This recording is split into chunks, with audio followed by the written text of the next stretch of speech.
I've been listening to these sweet, like, getting the show ready tunes. Who did these? Oh shit, I hear my voice now. Yeah, we're live. Alright. Go. Hey. Blah blah blah blah blah blah. Ba, ba, boo, boo, ba, ba. Dun, dun, dun, dun, dun. Dun, dun, dun, dun. Ba, ba, ba, ba, ba.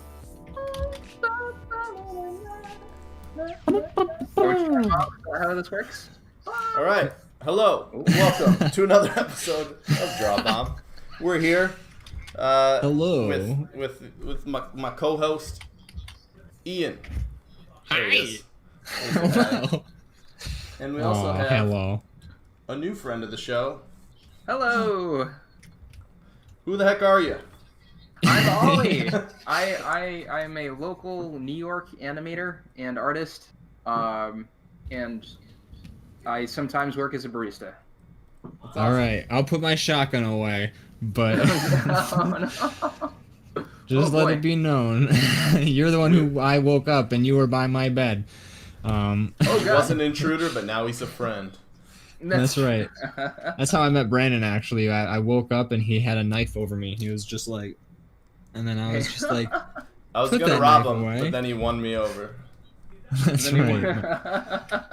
That winning charisma and that smile. Welcome to another episode of DrawBomb. How is the chat doing? Who is the chat doing? Who is the chat? Answer it in that order exactly. And then let's all Follow tell up with some the lips. chat. Or yeah, follow up with some lips in the chat if you want to. Lips in the chat. But my friends here in this current Discord call, how are you today? Oh boy, I'm great. Great now. You know, every moment of the week leading up to the show is just, it's. I'm very depressed, but as soon as the show starts, I'm feeling 100% again, and life is good. The endorphins kick in, the power comes on a little bit, That's and your right. creativity. That's right. You get it. That's right. I feel that. How about you, DrawBomb Ollie? How is are you serotonin. doing? Serotonin with a pencil, or I guess a digital pencil. That's right. Exactly. Serotonin with a digital pencil.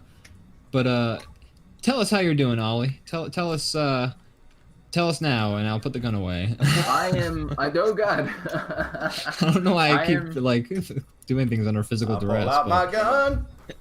That's Pretty great. I mean, I guess really busy, juggling a couple of jobs. But other than that, pretty good. You know. I'm glad to hear that. You know, learning to cook better meals, trying to make the most of my time during all this quarantine shenanigans. I feel ya. I was getting so good at cooking for like a hot second there when quarantine first started, and then I moved in with my parents, and now they handle all the cooking, and I have done 100% less than I did when I was already in quarantine. So Yeah. don't move in with your parents if you can help it, folks. It's it's a bummer. I moved in with my parents once. I mean, I was an infant, and I lived there for many years, but eventually Moved out of the womb into the parents' house. Yeah. Ian, your parents, do they watch the show? They don't, thank God. Okay, well, feel free to tell me, how's their cooking? It's fine. I mean, I've shit on their cooking in the show before, but it's honestly not that I bad. guess I don't need to I just bring up that segment again then. No, it's okay. I wish they would use more spices. But at the same time, I understand. They grew up in Iowa, where the spiciest thing was mayonnaise. So, you know, we live in the Midwest. I get it. Yeah. No paprika. No. I guess no sosum. No. No Nagoya, or no Goya, or no umami. None of the umami. 5. No umami. Just No my mommy. mommy. Only one mommy. Oh man. Any That's edamame? right. We have not had edamame actually, and I'm kind of bummed because I love edamame. No edible mommies. Gotcha. No edible mommies either. Don't eat my mom. Swear to God, if I find out somebody, I'm gonna stop here. Anyways. Yeah, okay. Not a good road to go down. I see in the chat we got Maddie F.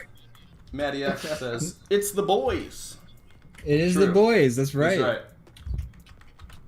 By the way, Brandon, I bought Matty F Stardew Valley, so they can play with us. Shit. They can. Well, let's They can start join playing us that. and yeah, Oh, they can. boy. They can start getting vegetables with us in Big Boner Farms. Wow. That's You That's know, what we quite a named our place. farm. I don't know if you know about the story of Stardew, but the farm is handed down from your grandfather. It's not our fault that it's called that. That's Right. right. It was inherited. It was a family name.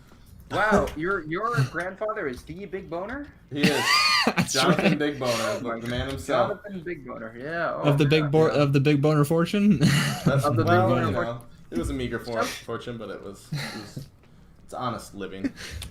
That's Some would right. even say he would be the first superhero, right? I believe it was the first man to have his wiener, Caught in a thresher. well, with the cotton thresher, and then from that horrible accident, gained His wiener- incredible powers, and then his had wiener to was use bit- it as a weapon of mass destruction, right? His wiener was bitten by a radioactive spider. It didn't make him a superhero, but he had a lot of health problems the rest of his life. Oh boy. That's why we called him Saggy Wiener, Captain Saggy Wiener to be exact. Oh, I see. Like So that that he- was just, yeah. He kept being like, "Call me Speedball, call me Speedball." We'd be like, "Saggy Wiener, you silly goose."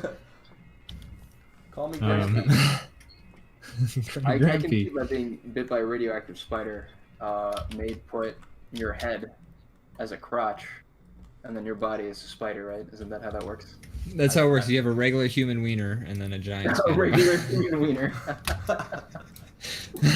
Oh boy. Oh, is that what's being drawn right now?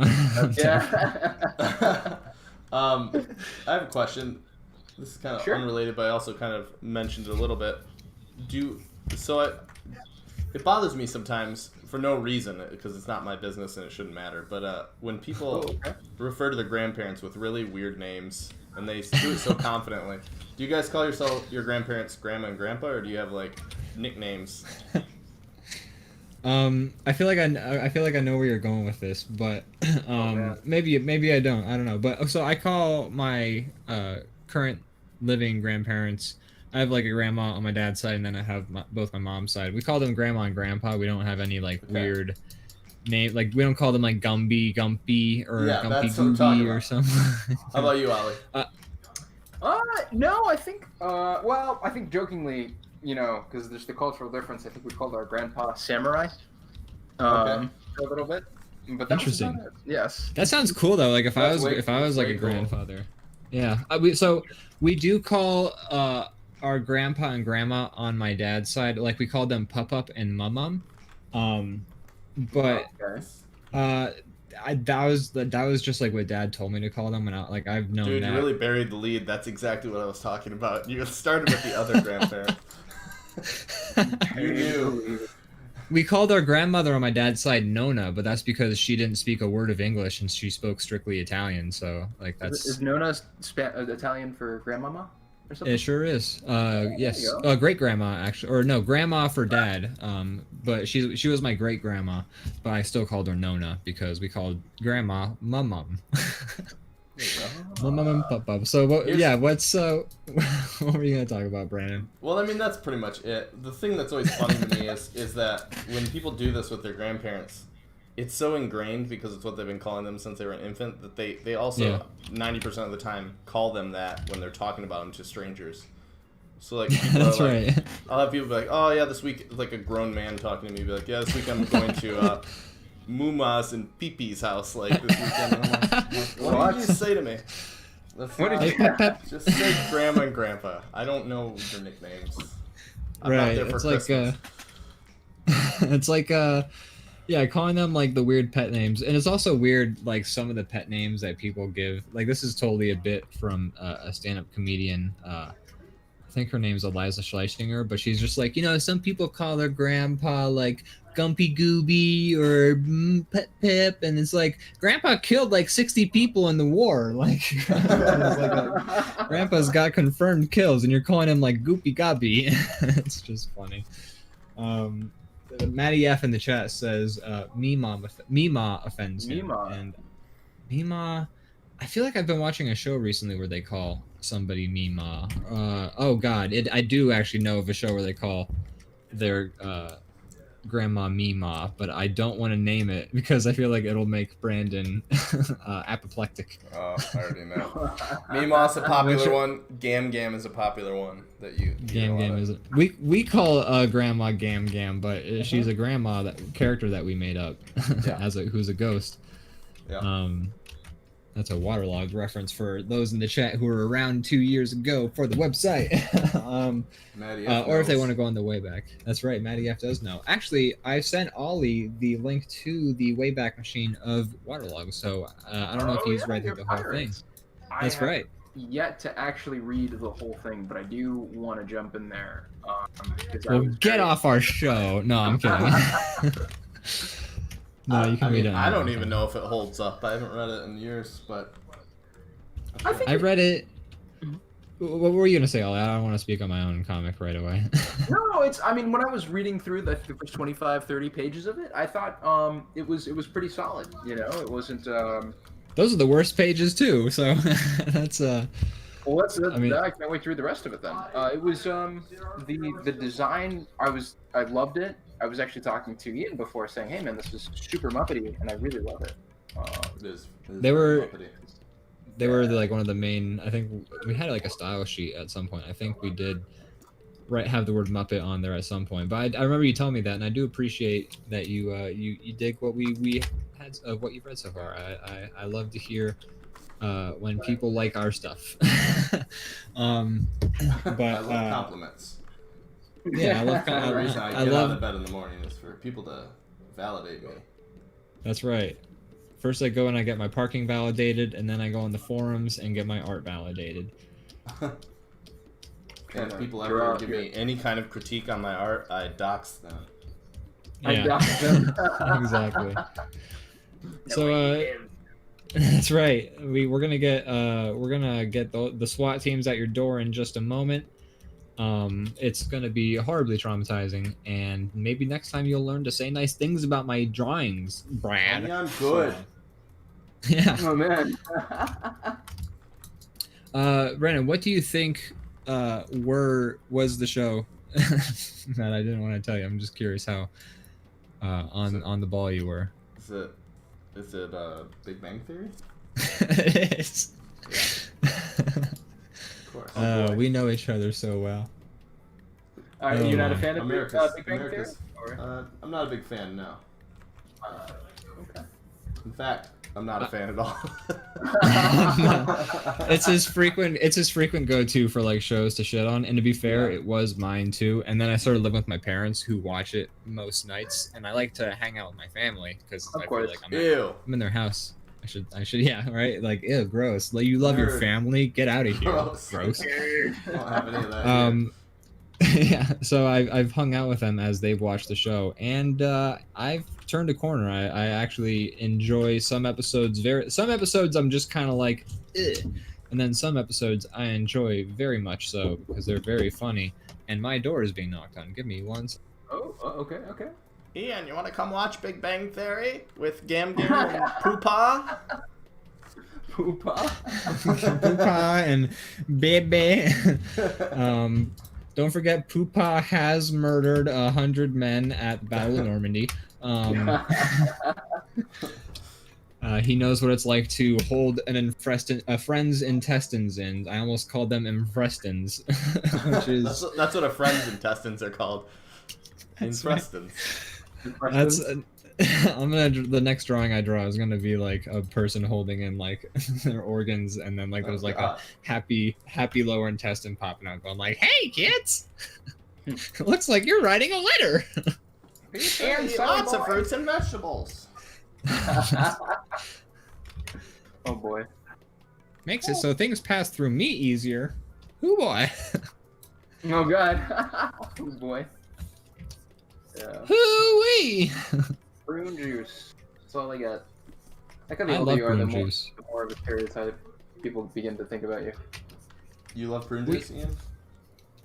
I enjoy it. I mean, to be fair, it's not my favorite. I would rather drink the good old fashioned Crambo. You know what I mean? But you know, Yeah, the Crambo. I like Crambo First Blood. Cranberry.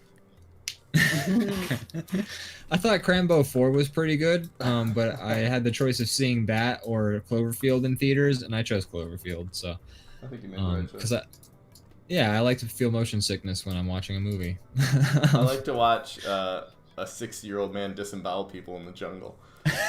That's why I like Rambo 4. That's right. Did you guys know that I almost called him Rambo, but Sylvester Stallone, he is the only person, I think, who has won an Oscar in 5 consecutive decades. That's wild. And well-deserved, too. What a master of craft. I don't know if he's I don't know, won I'm for just any of shitting the... on Sylvester Stallone for no reason. Hey, you know, like, what's your problem, man? Well, Like, he's fucking write a movie, give you awards for it, you know? I dare you to be Rocky, you know? Like, only one person can be Rocky, and that's me, and then only one person can be, what's the other guy's name? Michael B. Jordan. Well, but Apollo Creed was originally Carl Weathers. That's his son. That's true. That's right. And then Michael B. Jordan, he's Apollo Creed's son or something. I don't know. I haven't seen the new one. Like, Apollo Creed is from one of the many Rockies where Rocky loses at the end of the movie, which is kind of a... That's right. I think he loses more of the movies than he wins.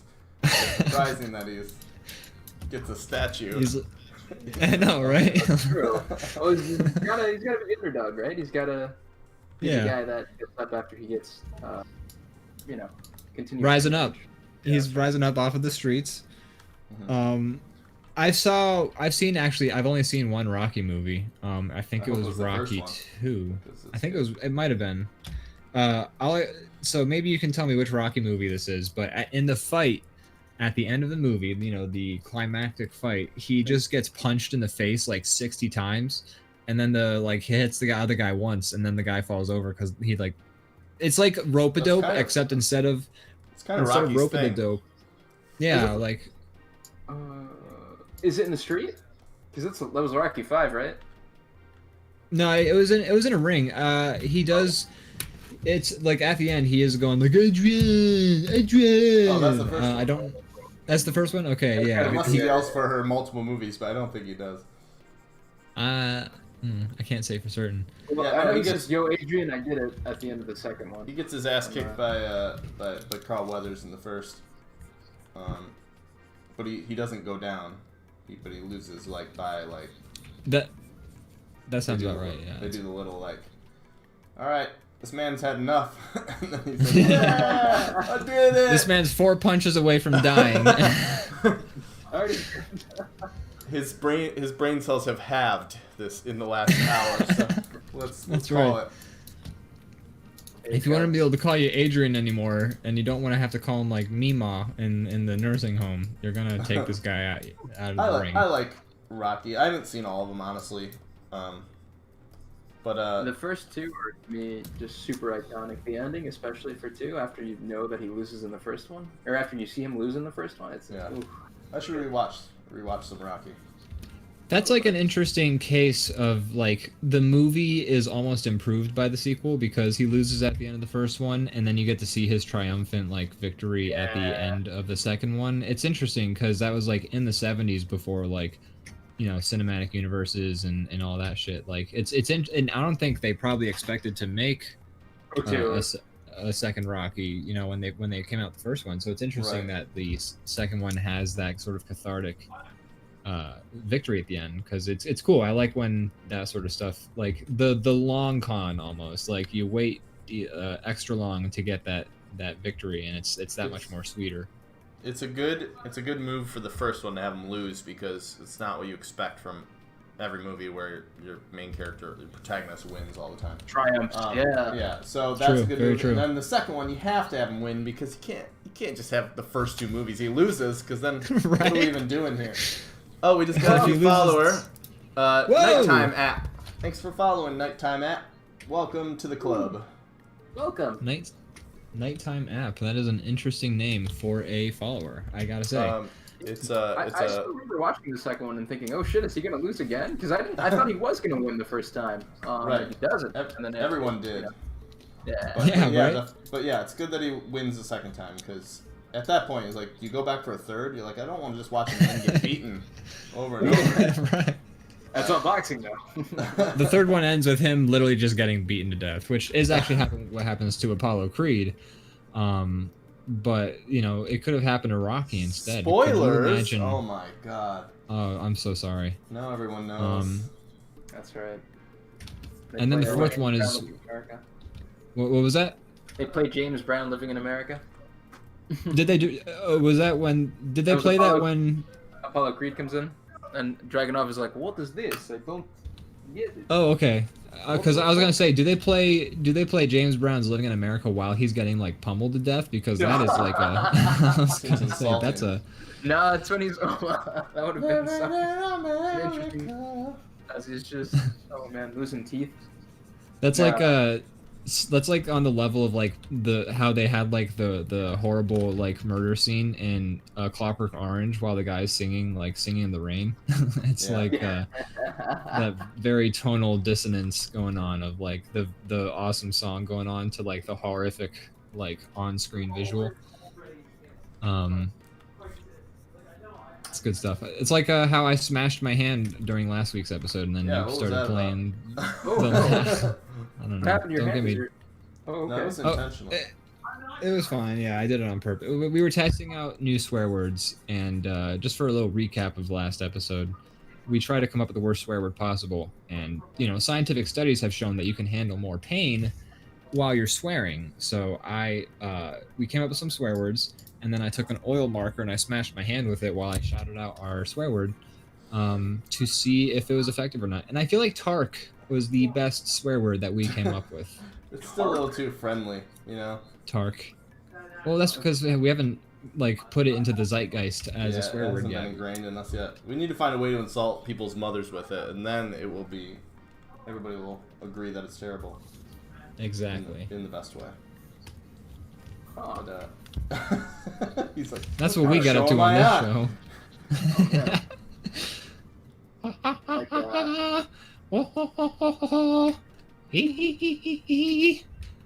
What were you gonna say? yeah, I was gonna try to make up a swear word on the spot, but literally nothing can come to my mind. It's hard. I know, We found right? I out feel that like it was harder all- than we expected. We were like, oh, this won't be bad. Yeah, And then yeah, hootenanny? it's a struggle. I don't even know. That's Ooh. that's actually a Hootenanny's cowboy. already a word.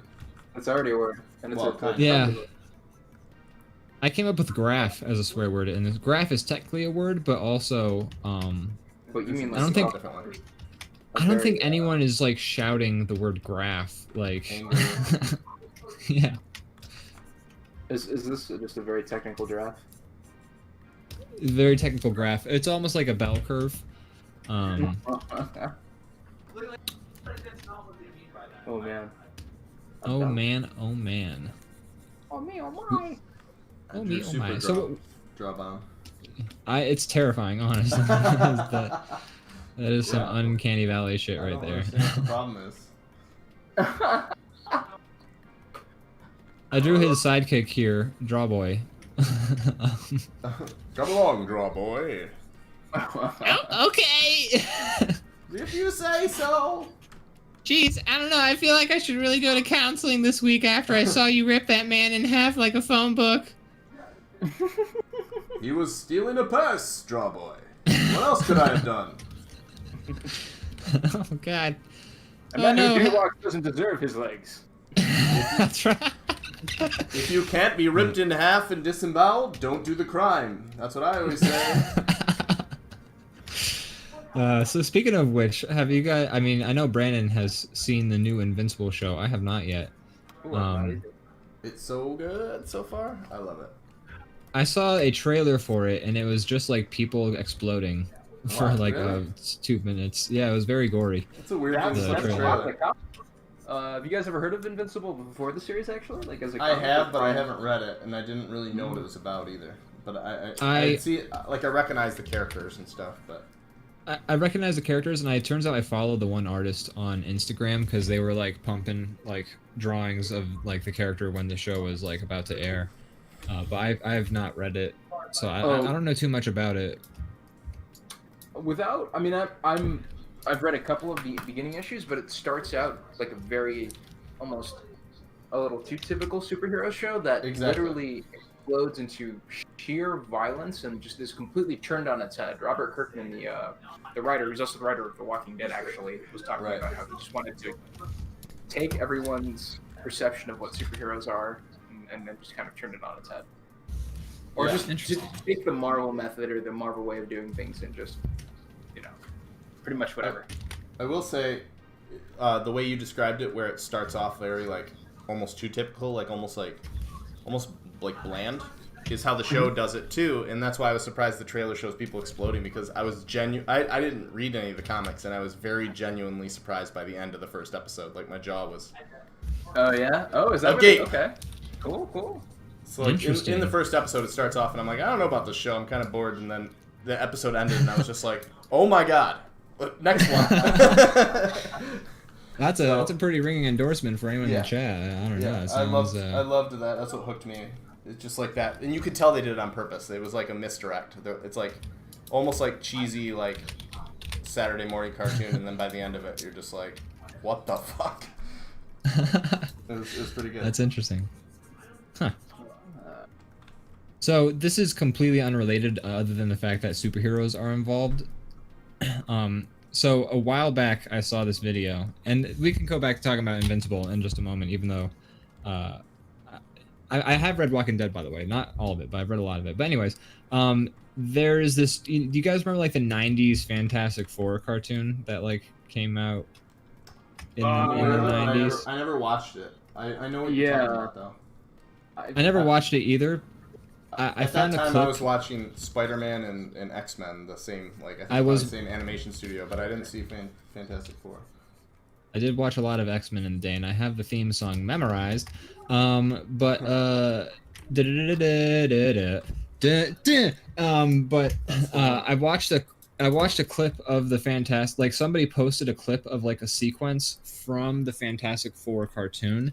And like it's a weird moment where Johnny Flame is like singing. He's like on a stage. They're at like some kind of gala, and then he starts like doing a rap, and it sounds like a SoundCloud rap. Like it's for the 90s. It sounds like it was made in like 2011 or some shit like that. It's really weird. But the thing is, I sent it to like my friends, and I was like, "This is crazy, right?" And they were like, there's no way this came out in like the mid 90s or whenever the Fantastic Four. There's no way. So Austin, friend of the show, guest of the show, who was in this conversation, went on his like Disney Plus, or he was going to go on his Disney Plus to check it out. And he never, I think, 100% confirmed if it was like a video edit or something like that. I'm gonna post a link in the DrawBomb Discord. You guys can check it out whenever you get like a spare moment. But it sounds weird because it's like in the 90s, but it sounds like a fucking like SoundCloud rap. But it's the Fantastic Four on like WB in the morning or something. It's very strange. I'll have to watch that. And it sounds bizarre. Me too. For Johnny I don't really remember too much of the Fantastic Four animated series. I do remember Iron Man, the Hulk, and I think Silver Surfer was a weird one. Silver Surfer, like of all the Marvel cartoons or of all the Marvel things, and this one starts immediately as the song starts, but I feel like the like 5 seconds of intro help to give context. Oh boy, this is it. Ian, as you're finding that.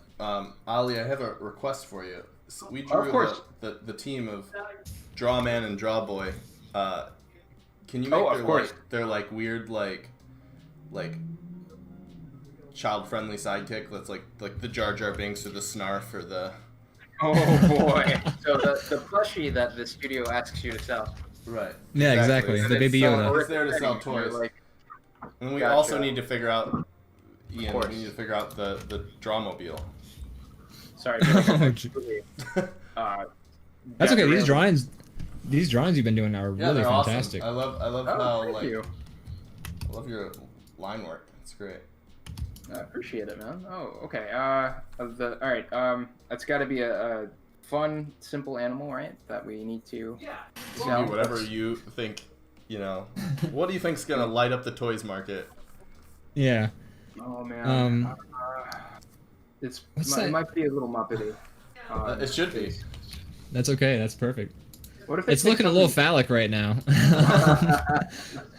Well, you mentioned Jar Jar Binks. And Yeah, exactly. I think I know what Jar Jar Binks is. It's kind of got sort of a flaccid thing going around, right? True. Do you guys wish that Jar Jar Binks had turned out to be a Dark Jedi, like people had sort of predicted That'd be for the Star Wars prequels? But I think Yeah, ultimately it would have been great. But ultimately, it's like maybe it's best to just have no more screen time for Jar Jar. I think that's the reason they didn't do it. They're just like, yeah, we could, and Yeah. but how about even better gift to the fans? He's just gone forever. Yeah. The poor guy who played Jar Jar Binks, like that movie ruined his life too. It's terrible. Is that true? Yeah. Yeah. He was worse off after those movies. But also, Misa hated Jar Jar Binks. No, that's terrible. That character did suck though. It was just terrible. Those movies were terrible. I remember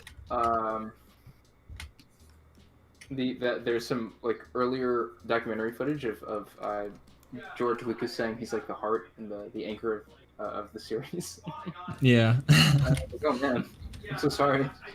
Also, Child actor too. Actually, apparently he had a really bad life after that.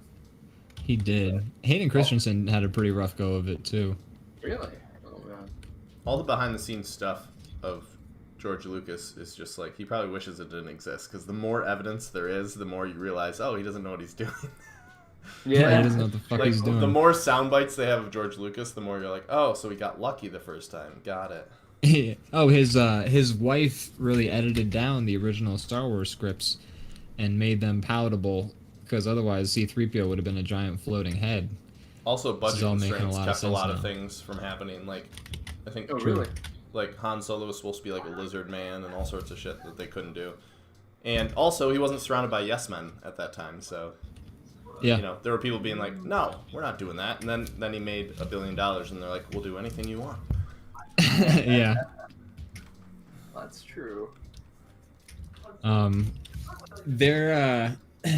Do you guys? So you guys have you guys seen Donnie Darko? Yeah, but it's been Not in years a long time. since I've seen. Yeah, same.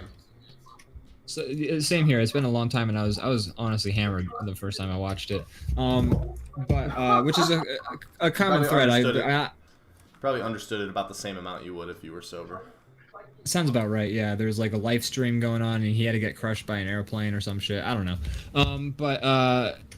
And I may have complained about this movie before on the show. I feel like I almost 100%. I feel like I just rehashed the same shit that I like lived through in my 20s, and that's like what I talk about on the show. But I say as I'm still 20.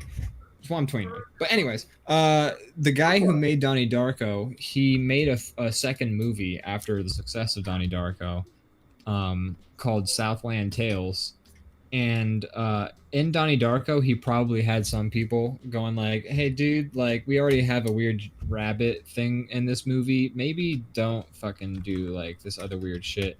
Because nobody told this dude to like chill out with Southland Tales. That movie is a trip. It's like 2.5 hours to 3 hours long, and it's so weird.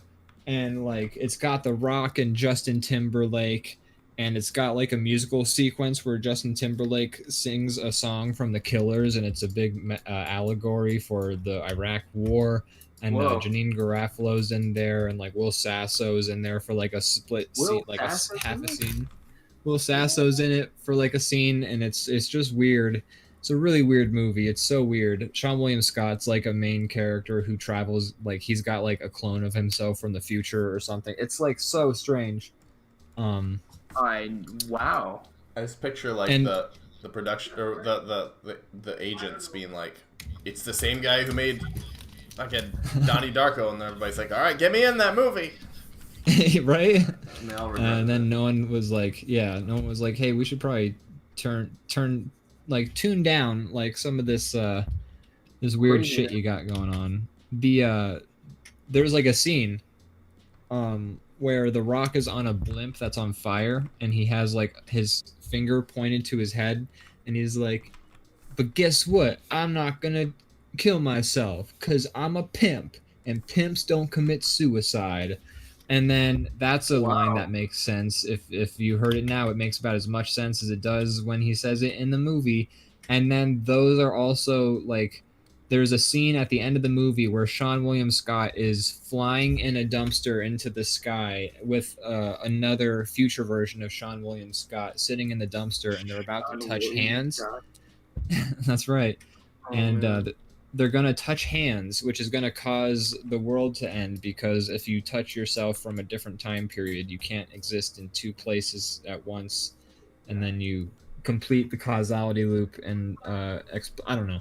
Anyways, What? but yeah, so they're flying in a dumpster through the sky, about to like touch hands, which would end the world. And then Justin Timberlake, his like narration comes on, and he's just like, but guess what? He was a pimp, and pimps don't commit suicide. And I was like, what the fuck is this movie? I was about to And it make that ends. exact joke. I'm glad I let you finish. I was be like, oh, are pimps allowed to end the space-time continuum? But they were already way ahead of us on that one. They were way ahead of you on that one. I have no idea what the movie's even fucking about. It's so Sounds like the confusing. director It was on. doesn't know either, which is also the truth about Donnie Darko, which annoys me. Yeah. There was an it's so interview weird. with the guy who made the movie, and they're like, so what does this mean? And he's like, I don't really know. I just kind of made it, and now I'm leaving it up to the viewers. I'm not sure. And it's like, well, at least you have to know, right? Like, Oh, one man. person has to know. You can't just make Yeah, stuff. like I Stream feel of like even consciousness. David Lynch knows what he was making, and that's Yeah. like, I and think half of his shit is being When you- confusing on purpose.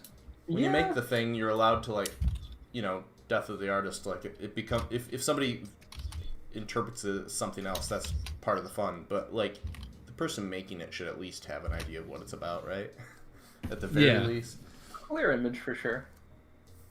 Like, I would hope so too. Like, you know, like were you making, like, you were making something then, at least. Like, you weren't just like shooting a bunch of film and wasting people's time in like a craft Exactly. services table.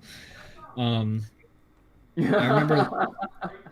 remember in college, like, we had to like do these like pieces. Like, they were like, okay, you're gonna like take a bunch of elements about you, and you're gonna make a collage out of them, and a digital collage in Photoshop or whatever. And I was like, okay. So I put a bunch of shit in a tree, and then like we were showing off our pieces, and then I showed my piece, and then like all the classmates were like, I feel like tiger means like blah blah blah, and this means that.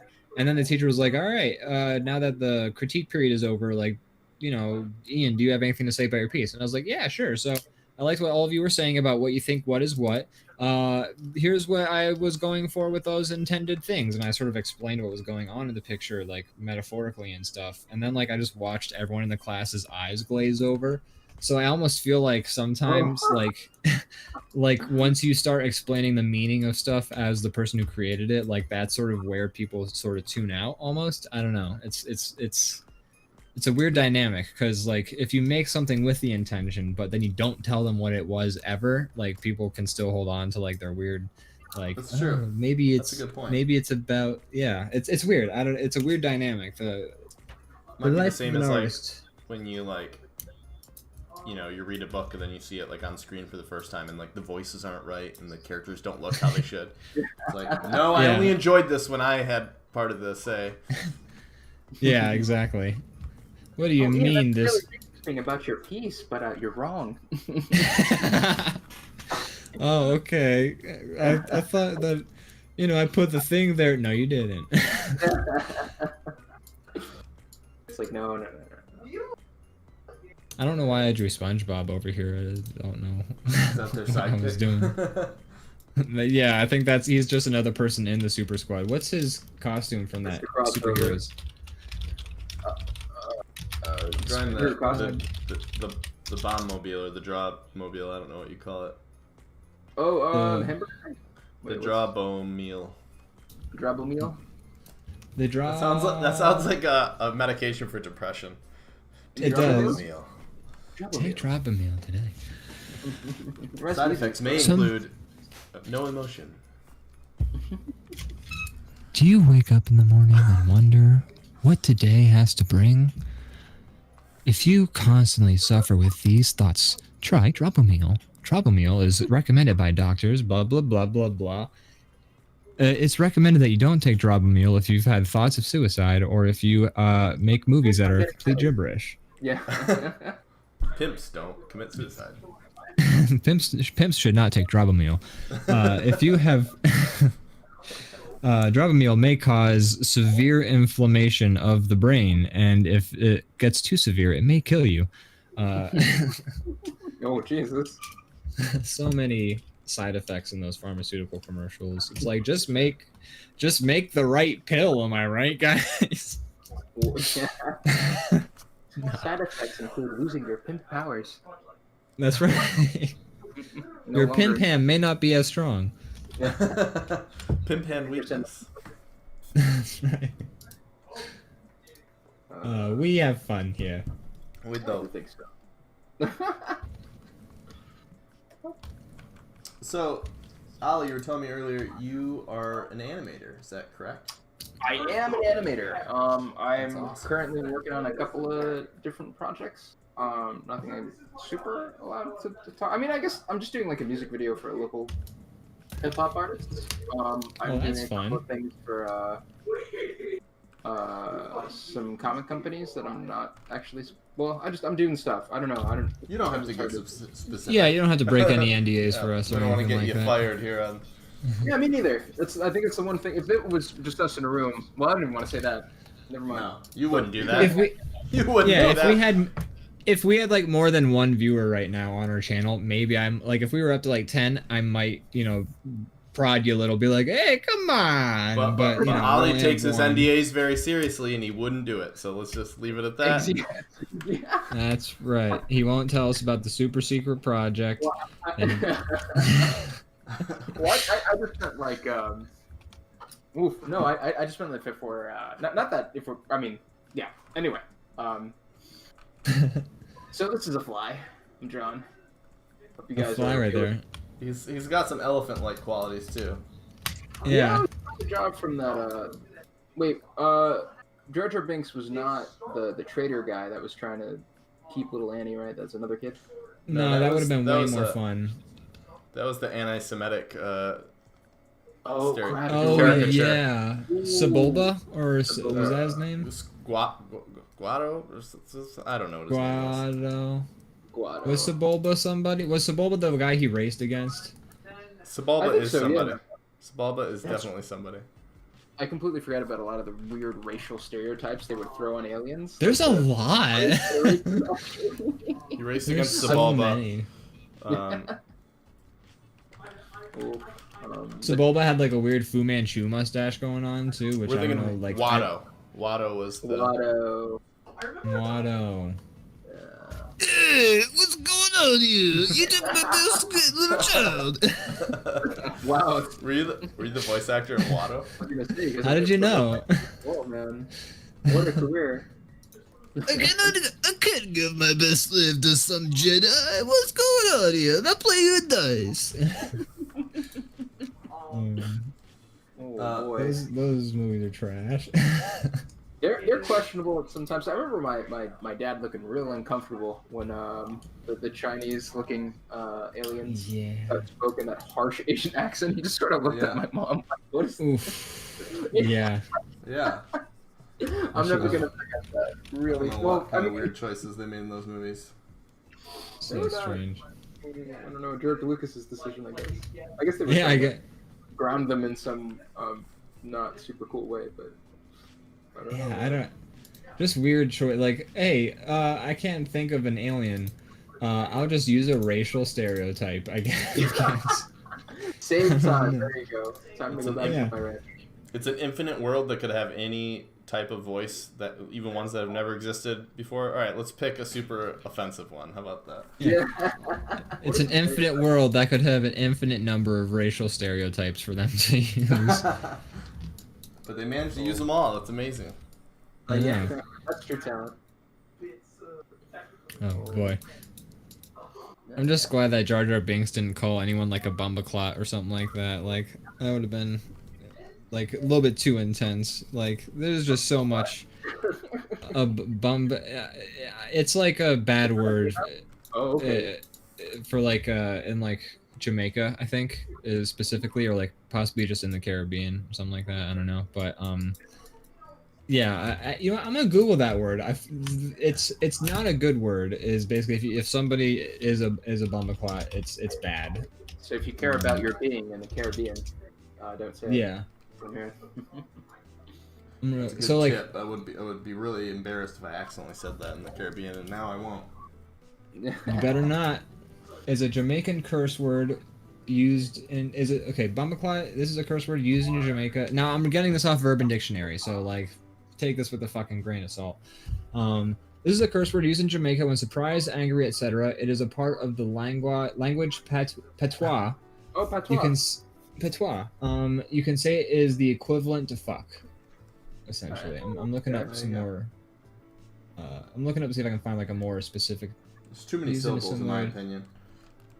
That's a lot. It's fun to say. I mean, we were talking about bad words in the last episode. We didn't bring up bumbleclot or just bad words in really any other language. But until 5 minutes ago, so that's probably why I didn't bring it up. I first learned of the word bumbleclot because they had like they have the sort of reggaeton and reggae station in Grand Theft Auto 3 way back in the days of the PlayStation 2, and the host of that radio station would say the word like bumbleclot, be like the bumbleclot policeman and things like that. And then there'd be a lot of like air horns before it was like a meme. Oh, it's a meme now.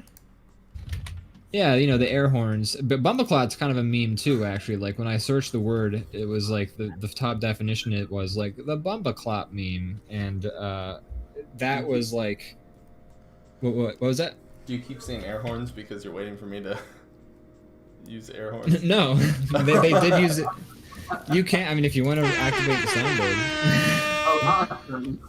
soundboard. There we go. But they would play that a whole bunch. Like, they would just like spam it even more than that sound clip does in like the reggae station in Grand Theft Auto 3. And like the guy would be like, "Yeah, bumbleclots, you know, the police," things like that. But bumbleclot is also a meme on the internet. It was like they had a meme going around. I forget when exactly. It was like a year or two ago, where they'd like show a SpongeBob character usually being like, and then the meme would be like bumbleclot, and then people would say like, "A fact that blows my mind," or something like that. It was like one of those like audience participation memes where you sort of like just post a random picture, and then people are just like, "Wow, when I learned that oatmeal was soup," and shit like that. Yeah, it was one of those memes, and I was like, this is, I feel like, a horrible use of a great swear word. What are the greats? One of the greats. One of the top swear words. Let's go through. It's got a lot of character. It does. It has a lot of characters. It's got the word bomb in it. Oh my god, we haven't even discussed this, but Is that how it's spelled? It's BOMBACLAAT. There you go. But that's what we should call our fan base. The bumbleclots? No, that would go over so badly. Yeah. That go over too. But they appreciate it. They would have, but the thing is, we can't call our fans bombers because otherwise we're gonna just get the FBI after our asses. They'll like, all get arrested, quick. and then no one will watch the show. Yeah, so we're kind of in an awkward position here because we decided to name our show DrawBomb. It's really fucking with our branding. Yeah. I'll be right back. Tiny TNT? Like you Tiny TNT? Grenades, I guess. Your grenades.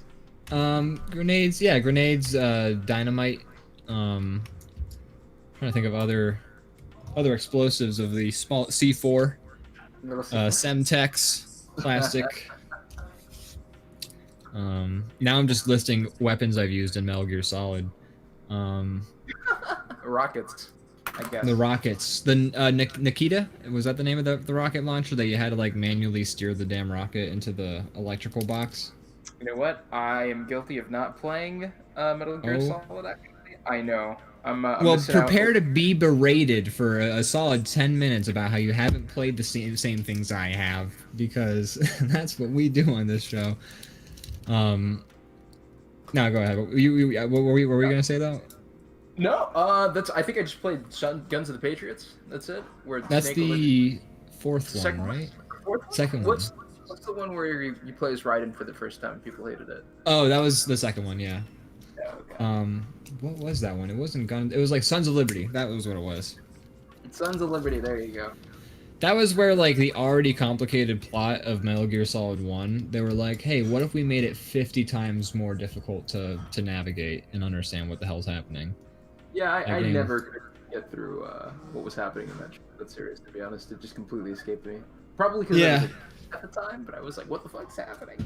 I think that sometimes, but then I think back to like the Metal Gear plot, and I'm like, no, this shit was like, there was like 80 twists and turns like per cutscene, and like a bunch of like military jargon, and like there's a DARPA chief, which I learned what DARPA was through Metal Gear Solid and all that stuff. And then like, so like, I played Metal Gear Solid when I was in like middle school / high school or whatever. And I remember like not understanding what the fuck was going on aside from like the good guy won at the end of the game. So I would be like, these games are so meaningful. But they're so cool.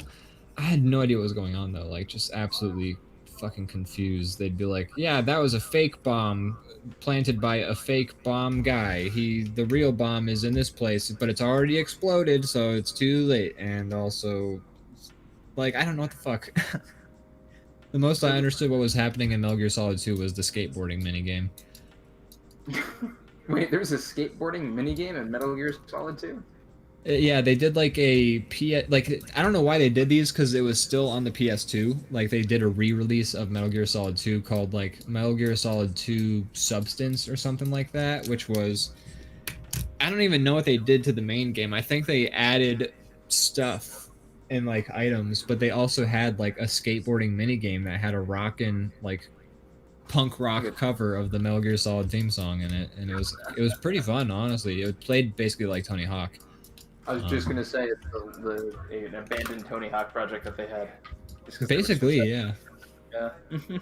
They do like to stick like the in Metal Gear Solid 3 they had like a sequence where you would if you quit the game, like you would get captured in a scene in Metal Gear Solid 3, like sort of towards like the latter half of the game, and then you would escape like moments later in a cutscene and then like go on. But there's like, you know, some time where you could like be in your jail cell or whatever when you're captured, and before you'd move on to the prison break, and if you saved the game and quit, then the next time you would launch your game, you'd play like this crazy game where you were like a lady with these like blade weapons and you were cutting up like vampire werewolf thingies, and then like you got to play like 10 minutes of this really fun action game, and then like Snake would wake up and be like, oh, I had the worst nightmare. Anyways, let's go on to this plot of the game. Wow, that sounds like. Oh, that's weird. That sounds to me like they just had prototypes for, what is it, Raiden? Didn't they have that sounds like Raiden? I think so, yeah, because it played very similarly, I think, to that. And I remember reading in an interview where they were like, yeah, it was like we were working on a game, but we didn't quite know what to do with it, so we put it in an Easter egg in the game. Strange stuff. Back when like you could make a whole game basically and be like, never mind. Let's go back to making Metal Gear Solid. Like, just honestly. Yeah. Oh man, development costs, man, rising problem. Seriously, okay, I've been playing Yakuza 2 lately, which I love. I'm almost done with it. I think I'm getting very close. I finished. So like, there's like. With the Yakuza games, you know, it's like basically a beat 'em up, and then there's like an open world aspect where you can like walk around and like play bowling or some shit like that. Mm-hmm. And in the first one's really good, but the second one is like improved in every way, and including in the fact that like they have like these whole ass games inside this game to like play. Like I played this game like this. There's a storyline in Yakuza 2, and like you have to sort of like run into the opening of it, and then you can choose to like follow that storyline or whatever on your own time. But you basically run like a hostess club, which is where like dudes come in and like pay to like sit and talk and drink with like hostesses, and then like you're the manager and you have to like make You're the money. What was that? I said you're the bartender too, right? I think I remember seeing some of these mini games, right? So sort of. They can like ask to like get a refill of ice and like to like swap out the ashtray, and you have to like kind of like guess their hand signals and then do that sort of stuff. So there is like a little bit of that aspect to it. Maybe they've even expanded upon it in the sequels. I don't quite know. They just added like 3 through 6 to Game Pass like in the last month, so I have a chance to like play the whole series now. But I did that. What was that? You're an Xbox guy. Oh, I'm not an Xbox. I'm a PC guy. I don't have any consoles actually, but I do have Game Pass for Windows. Game Pass on PC is like the best gaming deal there is, I think. It really is. It was even better when it was $5 a month. Now it's 10, but like I still get access to like a shit ton of stuff that I normally wouldn't have the ability to play. Yeah. But I played this mini game, and it took me like 15 hours to get through this whole like extra storyline. And then like I did that, and like that was a lot of fun, and I really enjoyed it. And then I realized like, oh my god, there's like 3 other side games I have to play in this game still. There's like one where it's like a RTS and you're like running a construction company, and then there's one where it's just like yeah, it's like super involved. And they have like a whole extra one called like there's a character in the game series called Majima, and he's the best. He's just crazy and awesome. But like they have a whole extra side story where you get to play as him and like do fights as him, and like that's a whole other section of the game that I have to play too. That it's like there's like 4 or 5 games in this one game, and it's impressive. But then I thought like, oh well, this is originally on the PS2 where you could like make a lot more, I think, with a lot less dev time and like of a team. But I'm playing a remastered version, so like these poor people who are remastering this game had to like remake like a high definition like samurai costume for me to like kick a dude in or some shit. It's insanity. That sounds like some serious insanity. Wow, man. It's a lot of fun though. 5 games in one. It's basically 5 games in one, and and then there's like other games, so like you can do karaoke, which is basically like a mini Guitar Hero game. There's like a million like there's a lot of mini games. You can play Virtua Fighter and Yakuza 2. In the first one, you could play what was the game? I think it was also Virtua Fighter. Maybe you can go to an arcade though. Oh no, it was a different game. It was like a weird rock paper scissors with like scantily clad women sort of mini game thing going on. Yeah, it was insanity. Oh, did I just rotate the cameras for everybody? I'm sorry. No, not for everybody, just for you. Oh, sorry.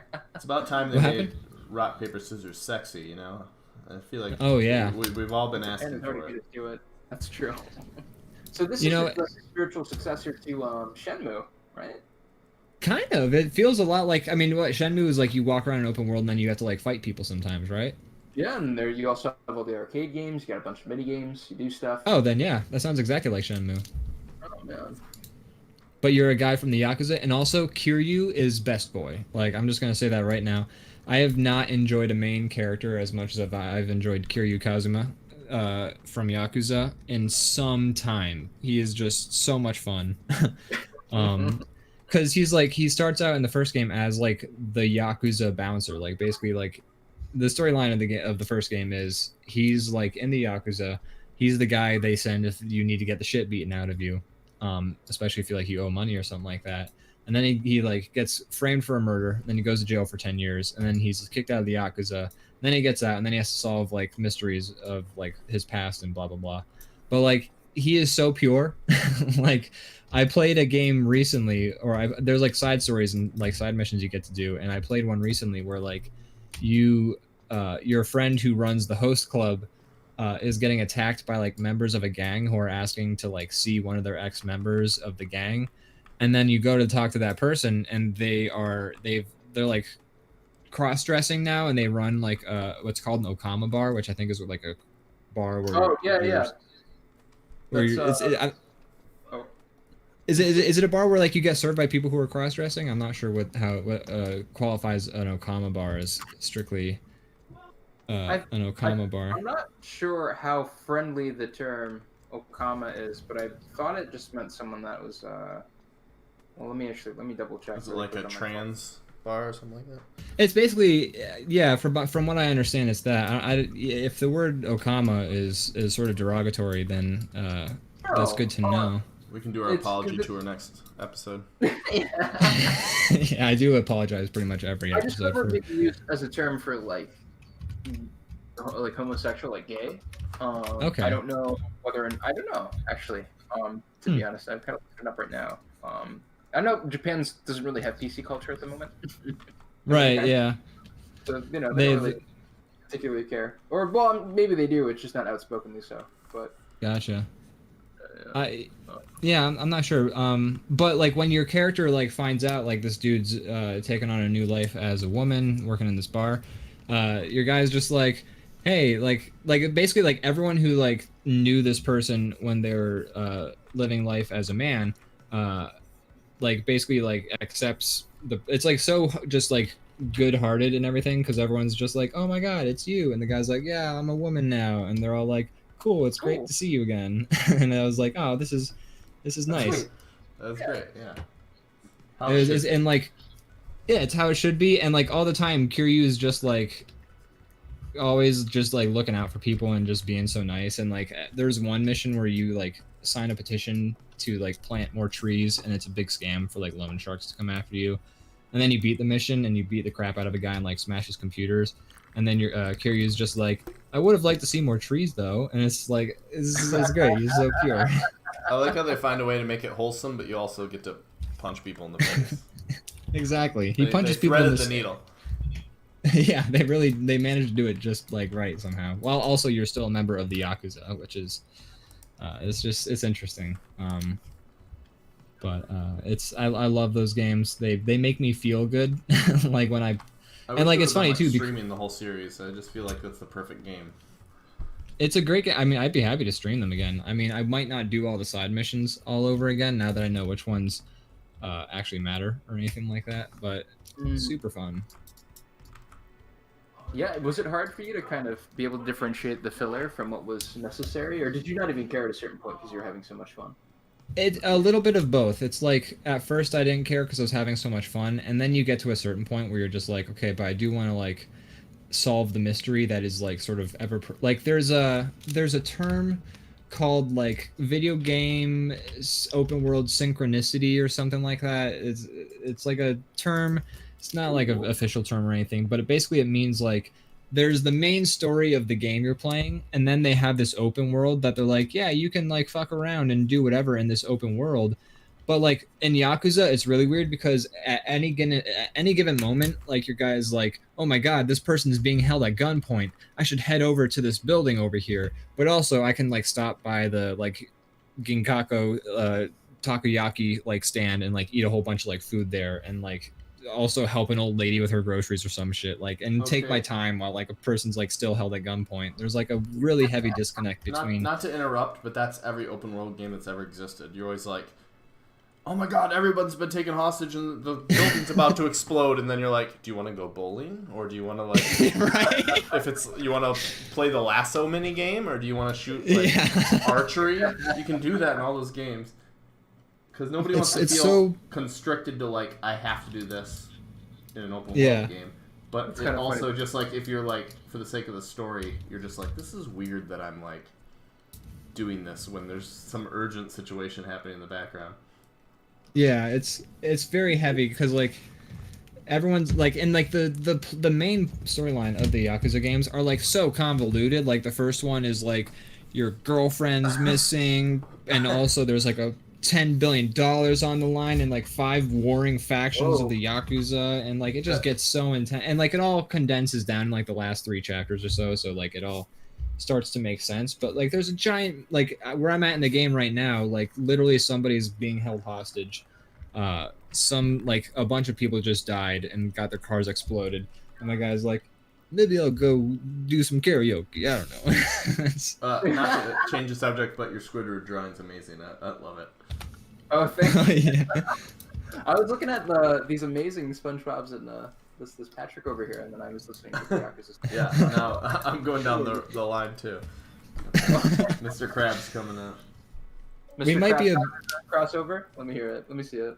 Mr. Krabs What's the what? story? You Mr. Krabs Yakuza Oh, crossover? I haven't Oh, played man. Yakuza, but let me. I'm gonna make it happen. Let me just I do need my cheese. a very simple Yakuza Google image search, and that will be all I need to make the best crossover. Squidward, what are you doing? That's me first dollar.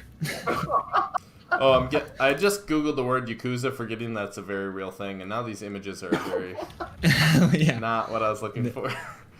No, yeah, the Yakuza. Just a lot of gangs.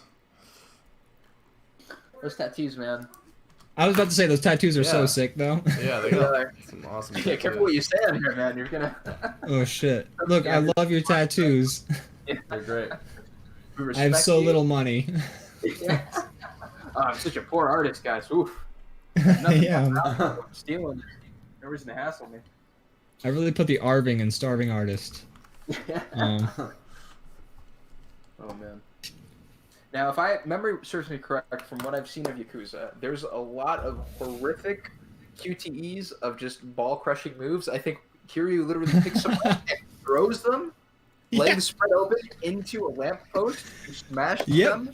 I love that move. the fucking like Kiryu is best boy because he's so nice. He cares about people and he like wants everyone to be safe. But like when he wants to fuck somebody up, like it's terrifying. Like in the first, like there's not a lot of QTEs. Like there are QTEs and they have fucked me over sometimes, but they're not rampant. Like you can do most of the moves without having to do a QTE. In the first game, like you get like a box of nails and then you just like shove all the nails in the person's mouth and then punch them in the face. Oh my god. Yeah. Like there is one move, I love it. I think I managed to capture video of it. I don't know if I can like put it on my Discord somehow. I'll try and find a way. But like basically you can like throw people off of like the pier in this one city that's like got a river that runs through it. And if you do, they like fall off spread-legged and then they just land crotch first on like the stern of a boat. That's great. And it's like so fun. There's like a lot of like physical comedy in these games as well as like like and like you just like, especially because like I've like leveled up Kiryu at this point where he's like completely jacked out and like maxed in all of his stats, and I feel like the dudes get hurt even more when I like watch them now because in the first game like you'd punch a guy and he'd like be in his like falling animation and he'd like fly. But in this new one, they've improved literally every aspect of the game, including beating the shit out of people. Because like they'll just like ragdoll and smash into things that break, and like they just go flying. So like you can like you'll kick a dude with like your like strong kick attack, and then they'll just like fucking smash into like 18 things, and then you're just like that guy's not okay. Like that guy's hurt. It's so satisfying. Oh, I don't know. I think I'm not sure if I'm a horrible person for this, but whenever I see like people getting hit in the crotch, or Mhm. just especially cartoons or just something animated, I can't stop laughing. Just the It doesn't make you a horrible person. That makes you a person. Yeah. Gives you personality. Okay, I'm glad. It's like, Crotch you know, humor is the best humor. If someone doesn't laugh at that, there might be a robot. It's a good Yeah, that's true. I get it. Litmus test for living organism. Right now. Exactly. Exactly. If you can't take humor in like somebody's balls getting completely obliterated, like what can you take? Like Obliterated. you know, take It's a comfort terrible in? word for that, but you're right. Oh, such a devastating adjective, but you know. It Obliterate. is. I watched an episode of King. I've been watching a lot of King of the Hill lately too, and that Oh, show is okay. hilarious. There's like an episode where they get Jimmy Carter to like mediate between Hank Hill and his dad, and it's so funny because Jimmy Carter's like, "Hey son, so like your son Hank, if you had a choice of him existing in the world and not existing in the world, would you make him not exist in the world?" And then like the dad's like, "Ah, jeez, I guess I would keep him existing in the world." And then like they cut to Jimmy Carter talking to Hank, and Hank's just like, "My dad said he wouldn't obliterate me? Wow." It's just That's weird that Jimmy Carter is on an episode of King of the Hill. It's like, are they trying to compete with like? Is that the time of the '90s when like George Bush was on The Simpsons, and they're trying to like. I think so. It's not actually like it's David Herman, who's the glasses guy from Office Space. He does like a lot of voice acting. Yeah. So he's the one voicing. Actor. He wasn't. They didn't actually have George Bush on The Simpsons. I don't think. They did get a former governor of Texas on an episode, though. I googled it, and I was like, that is the actual former governor of Texas voice acting like a major role in this episode, and she's not terrible at like voice acting. Nice. She's like, it's not the worst. That's great news. Yeah, I mean, it's not like you can still tell it's like a politician being like, well, Bill, I have to tell you. But, Ian, I don't know the characters of the game, but I found one guy who's dressed like this, and put Mr. Krabs. That's Majima, isn't it? Isn't that voiced by Mark Hamill? If I'm not mistaken. Mark Hamill did voice him in the in the English translation, and the newest ones, the ones I've been playing, which are like Yakuza Kiwami, which are the remastered, souped up graphics, new music. They don't have actually English language like audio, and it's all Japanese. So when I did like some research on my own. I wanted to see like what the old Yakuza looked like compared to like what I'm playing. And then in the comments, someone was like, yeah, funny story. Mark Hamill does not remember voice acting in this game at all. Apparently he was on a lot of cocaine or something like that at the time. Oh, jeez.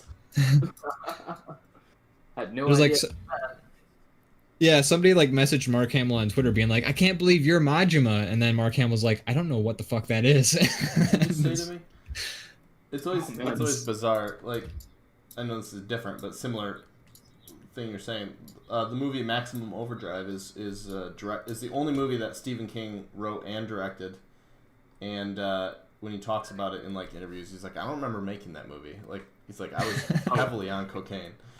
He may know some stuff. Pretty interesting. Yeah. That you can create a whole thing and not remember doing it. I know. I've done a lot of things that I don't remember, though, but I feel like it's just because they were so insignificant to me, more so than it was like a period of time in my life where I was like whacked out on something. I couldn't imagine what that must be like to just like lose. Producing an entire movie has got to be like a year to like 6 months. Yeah. Yeah. Could be a lot of your life there.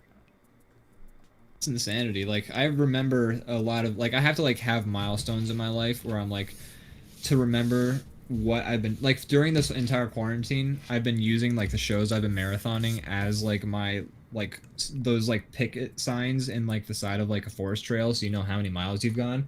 So I'm like, well, it was around when I was watching Frasier that I did this thing, and that was the beginning of the year or something like that. So like I do that with like projects I'm working on too. So like if I'm working on like a big project, I'll like know what I did in my life around the time I was working on that project. Oh, like that poster for that what is it? Retro game? The retro game poster. Like, I can tell you I was watching Regular Show when I did that poster. And I wasn't doing a whole lot else, honestly. Like, there's not a lot been going on during quarantine. Yeah. But tough. I know what I worked on and watched during that poster. I've learned that I kind of catalog time by like the things I enjoy doing, like the big events. So like because I haven't traveled anywhere in like a year, it's all just been like a blur. Like when I go on like a trip, or like when I, that's kind of like my landmarks of like time. I've learned because I haven't done any of that stuff. So now people are like, whenever I talk to people, they're like, oh yeah, 2 years ago. I'm like, that wasn't 2 years ago. That was like a year ago. And they're like, no, it was 2 years ago. And I think about it, and I'm like, oh shit, that year is just like a blur. All of 2020 is just like a pass. Like it just didn't happen. Oh man, it's weird. Yeah, that's all those. Sorry, go ahead. What were you gonna say? No, it feels like it just didn't even exist. I think for exactly. Some people. Yeah, it's weird. Yeah. What a weird like, time to be alive. The kind of stuff I do to pass time is what I did for a full year, and it was weird. Right, like the stuff I did during all of 2020 was the stuff I like yearn to do when I'm like tired of like drinking with friends at a bar. I'm like, usually if I'm at the bar and I'm like, oh man, I am pooped. I have conversated myself out. I am drunk. I want to go home and I want to play Deus Ex or some shit like that. And then that's what I would do. For a year. Yeah.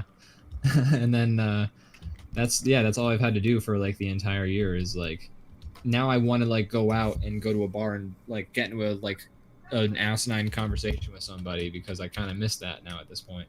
Yeah. Yeah, I feel like I've lost it a little bit. Like when I go to talk to people, it feels like more of a I don't know. I'm like struggle? reaching into I'm reaching into like an area that I'm not so familiar with anymore. Like a muscle you haven't flexed in a long time. Exactly. Yeah. Yeah. Yeah, I feel like my social muscle has atrophied too. I was at the grocery store with my dad like a few months back, so I can't even imagine what it's like now. But like, anytime I've had to talk to a cashier in like the last 5 months, I've been like, "Have a good day. Here's my credit card. You have a good one." I was bad at it. Yeah.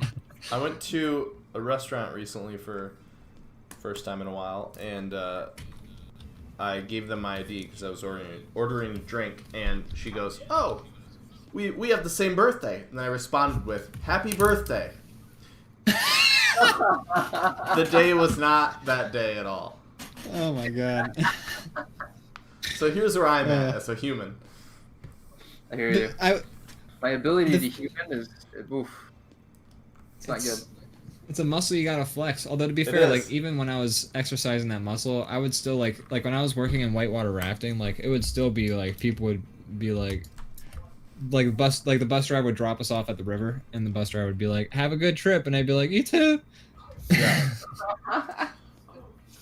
That's bad. my day job is a server, as Ian, as you know, and a lot of times when I tell people happy birthday, I get or like have a good rest of your birthday, like as I'm like leaving their table for the final time, and a response I hear very often is "you too," and then I always shame them by saying like "I will when it comes around," and then like they're just like head in their hands as I walk away from the table.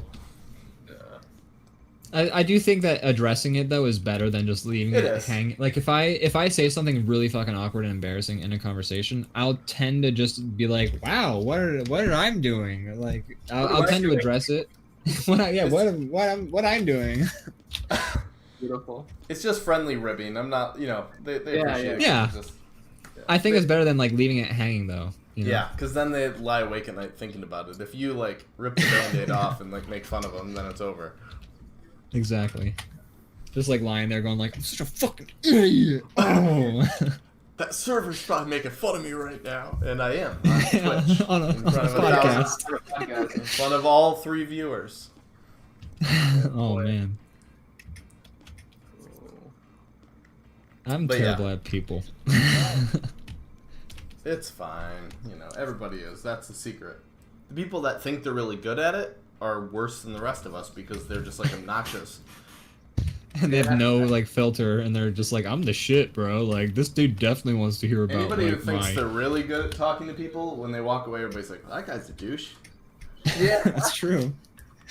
I think you're 100% right. I think that sort of like self-doubt when it comes to social situations is what keeps us all in check and like being like, "Is what I'm saying right now really like worth it?" Like am I really about to go on like a 7-minute rant about like why Count Dooku should have been more prominently featured in the Star Wars movies? Like I can't. I knew you were gonna come at us with like a weird like nerd reference, and that was the best one. Maddie F in the chat says he's the best at peopling. That's part of his job, I think. That's also a sentence you don't want to say about a serial killer. I'm not saying I'm a serial killer, but you know, like in the world of serial killing, what is peopling? Like turning people into furniture or like your lampshades or some shit like that. So like Buffalo Bill type territory. Yeah. There's this is vaguely related, but have you guys ever watched American Horror Story? I saw the first season. That's all I watched. Yeah. Okay, that's one of the better ones. I've seen, I think, a couple of episodes here and there. I know the seasons aren't connected, right? Actually, or Yeah, right. it's an anthology, which I think is an anthology. Every episode is disconnected, or is it an anthology where every season is there a I different? don't think anthology is the right word. Okay, It might I think be. anthology is like every episode is like a different story, I think, For the for an Twilight Zone. anthology. Or Yeah, exactly. It's some Twilight Zone stuff. Yeah, that's what I was just looking up. There's a word for that. I'm trying to think what it is. I'm looking it up. While Brandon hits the Google though, just to finish my story, the only reason I thought of this was like it's a really great scene is there's a scene in season 2 of American Horror Story, which was still a pretty solid season. There's like so many. American Horror Story is a show that has like one great scene, and then you have to watch like 5 scenes that make you like just really awkward feeling and being like, this is dumb. Like these are like dumb choices. This is corny.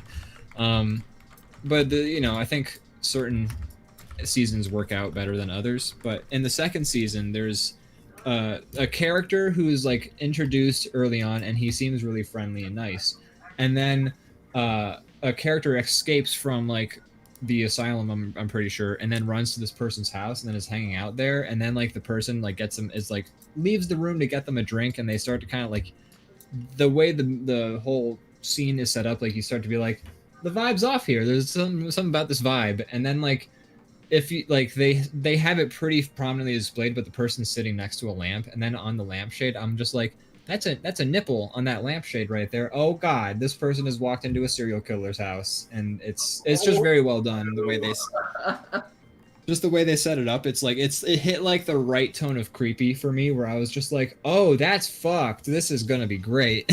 Like it's it's really cool. That Hitchcock thing where the viewer's aware of it, but the character's completely oblivious. The That's character always the starts to best. catch on at the same time as the viewer. Like You like- right as like you can see like the lampshade nipple, and then depending on how quickly you like put together that's a nipple, then like that's at the same time the character's going like, oh. It's an art when they make it subtle, but also obvious enough that the viewer gets it, so that you feel smart when you're watching. Yeah, exactly. And apparently anthology is correct, but I was thinking of a different word that I can't think of what it is. But anthology is what like Twilight Zone is, or Okay. that. But What's the name for a show where like every season's a new story? Is there like a name for that? Is that just like I a? don't know. I mean, I think Like a don't type know. of anthology, maybe, right? Or- yeah. I like guess a- yeah. It's. I'm gonna Google one of these types of shows that has that format to see what Wikipedia describes it as, because I'm curious. I like that we're Follows an okay. in front of an Sorry, go ahead. audience googling words to make ourselves like not sound Yeah. stupid. Like Am I the pushing right? the illusion is lost. They know we don't know words. Yeah, we're bad at people. We're bad at words. Anthology apparently does count for like Fargo, where like every season is a new story as well. But I guess it's just a different format of anthology or something like that. I don't know. Which makes sense to me. I mean, if we had more words, I feel like that just gets even more complicated then. The cat behind me is getting up. Ooh, Theo. But Theo. Oh, he's just repositioning. He's laying back down. Oh. I Look at the little fella. as you can tell, the lights are pink in here. That was a thing that started last week. I had a coworker at work who was like, I was driving by your house like late last night, and your window in front of your house was all bright pink, and I'm like, oh yeah, I was on Twitch. Like, all right. That's funny. Watch the show and Google you'll sex see. dungeon. Yeah. No, I have my headphones on. Well, say it to your lights. Tell It your won't lights work in to- this room. I haven't set Shit, that up yet. okay. I should, because now we have lights in every room, so I can make it like... Before it was just the living room, but now we can make it like be the real deal where the entire house changes. You wanna- Fantastic. That's it. Tell the stream about that? I'll contextualize. When I Yeah, visited Brandon, when I visited Brandon most recently in Michigan, he was showing off his sweet Google lights where you can like control the like brightness and the color with your phone, but you can also set up like profiles. So like, if you were to be like Google chill wave, like the lights could go like blue, and like it would start playing like, I don't know, Macintosh plus or whatever. So I set up a profile for Brandon's lights called Sex Dungeon. As well as at work, wait. too. Yeah, it was. I did it in secret.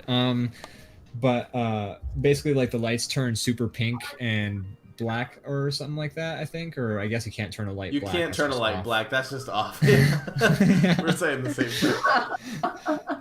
I mean, I had the lights turn some sort of color, and then it starts to play like that These lights are satisfaction amazing. song, You you press know? a button and they turn black. They're That'd be very expensive, cool. but it's worth it. They're great. Well, you know, I think my lights do that too, actually. Oh. You flip See, the I'm not so switch, and they turn stupid. black. I just have to flip the switch and. Black's Oh, my I- favorite color because I'm edgy. Whoa, Turn on a black light. you got it too. That's what a black light is. Yeah. Ah. I love the pattern going on in this guy's shirt that you're coloring right here. Anyways, you gotta. Oh yeah, that's awesome. That I'm drawing is loving- great. Krabs, by the way. Thank you. You've captured the Majima in that clothing. He's got a lot of drip there, sir. Congratulate you. on that. Thank you. Drip. I wanna. Your guy like caught on the stop sign or whatever is. Yeah. It's great. I love it. I'm like looking at that. I'm like, I need to make my characters more expressive. Great. It's very good.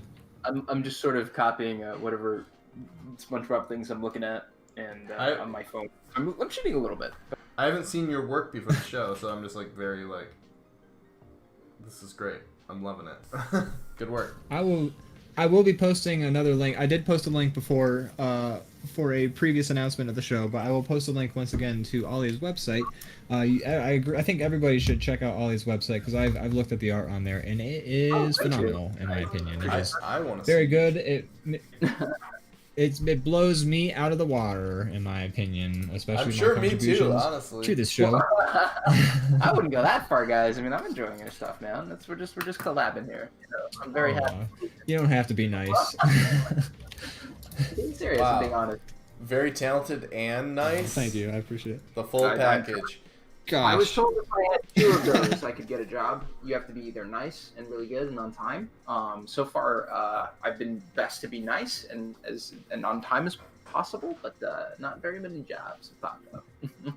Yeah. You know, I try to be of an nice. artist. Yeah. I try to be nice and talented and on time. Like I'll send you the finished artwork like a year later or something like that. People don't hire me back though. I don't know what that's about. I've been rolling in the freelance, but I will say like it's there's some satisfying thing about being like, nah, I don't want to do that job. like Yeah.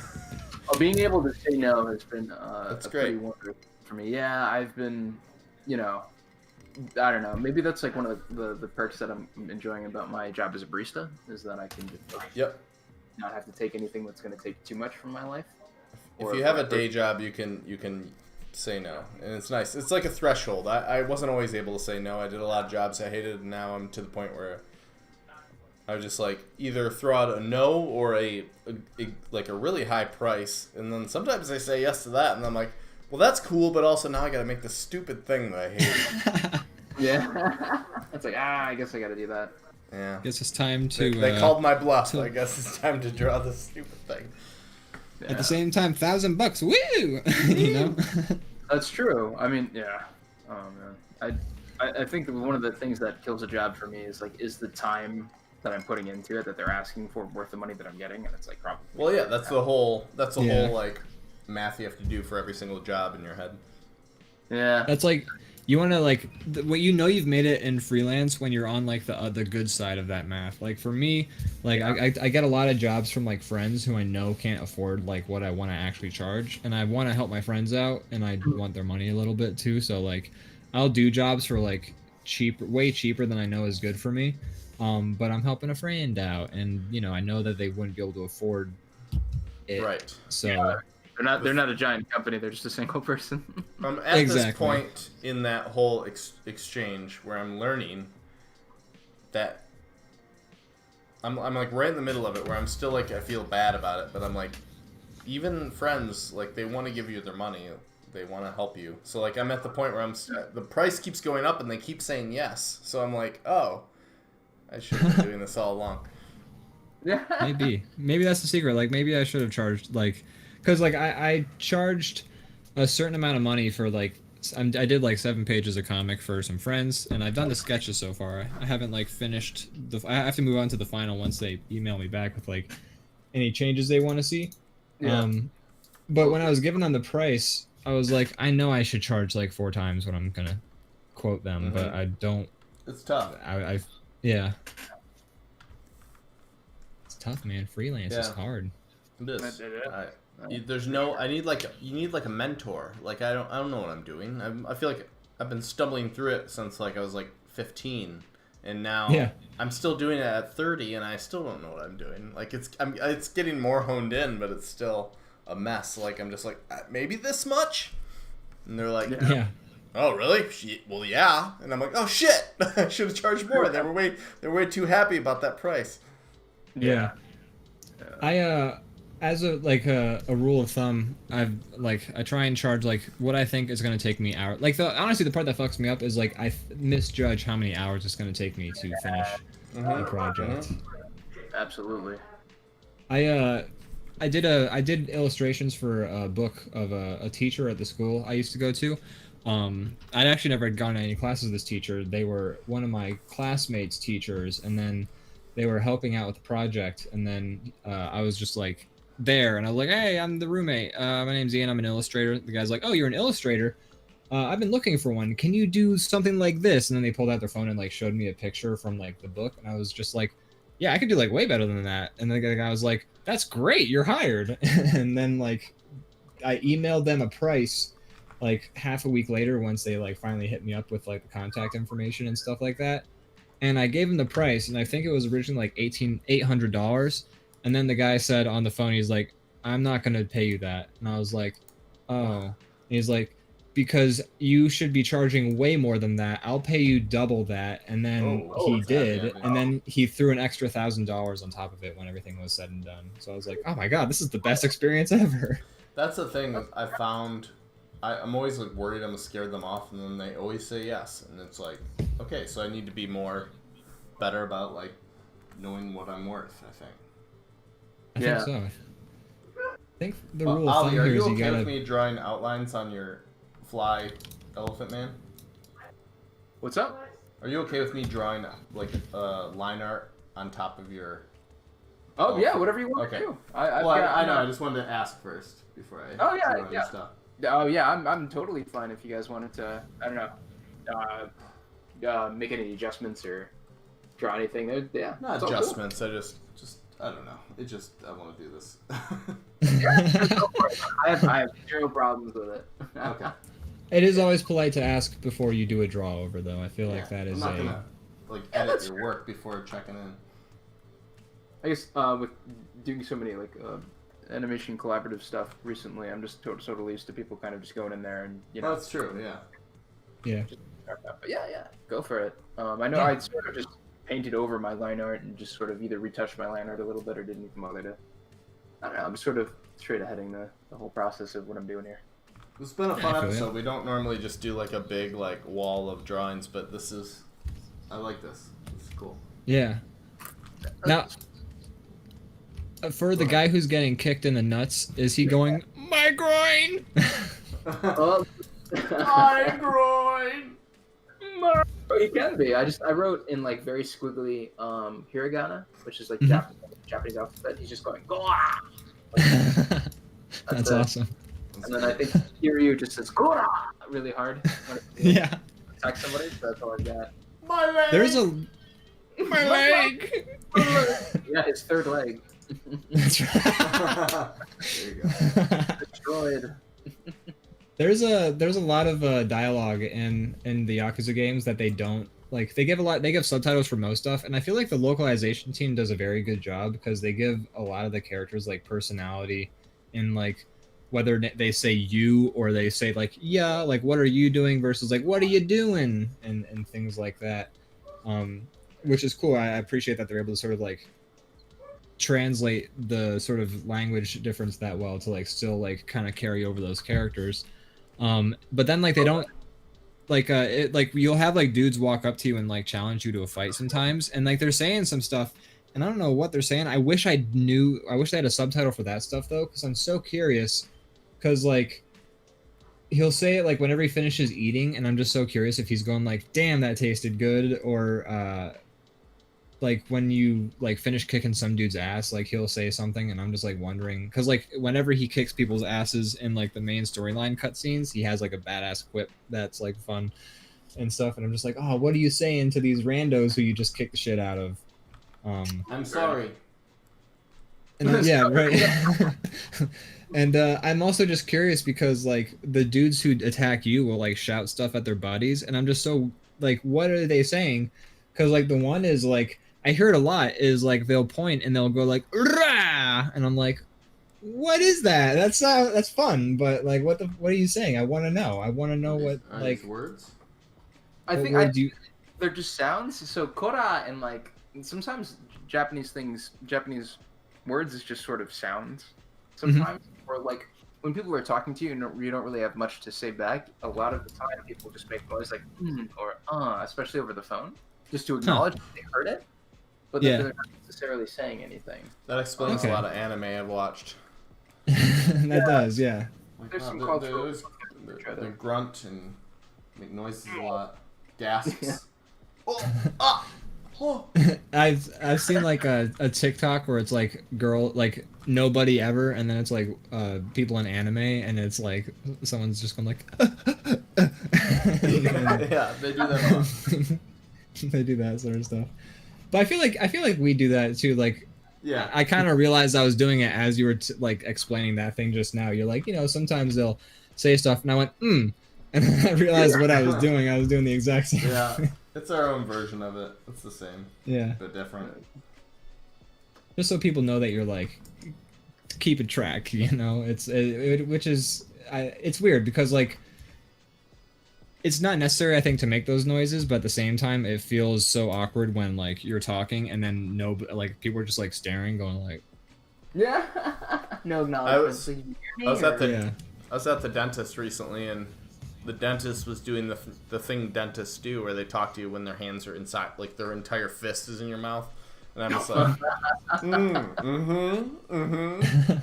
And like, that's all you can do. Excuse me, sir, could you please not talk when I'm... Anyways, so how's your day been going? Like, tell me about that. I hear you're blah, blah, blah. You just stare at them and they're like, oh, you're antisocial? And you're like, you told me!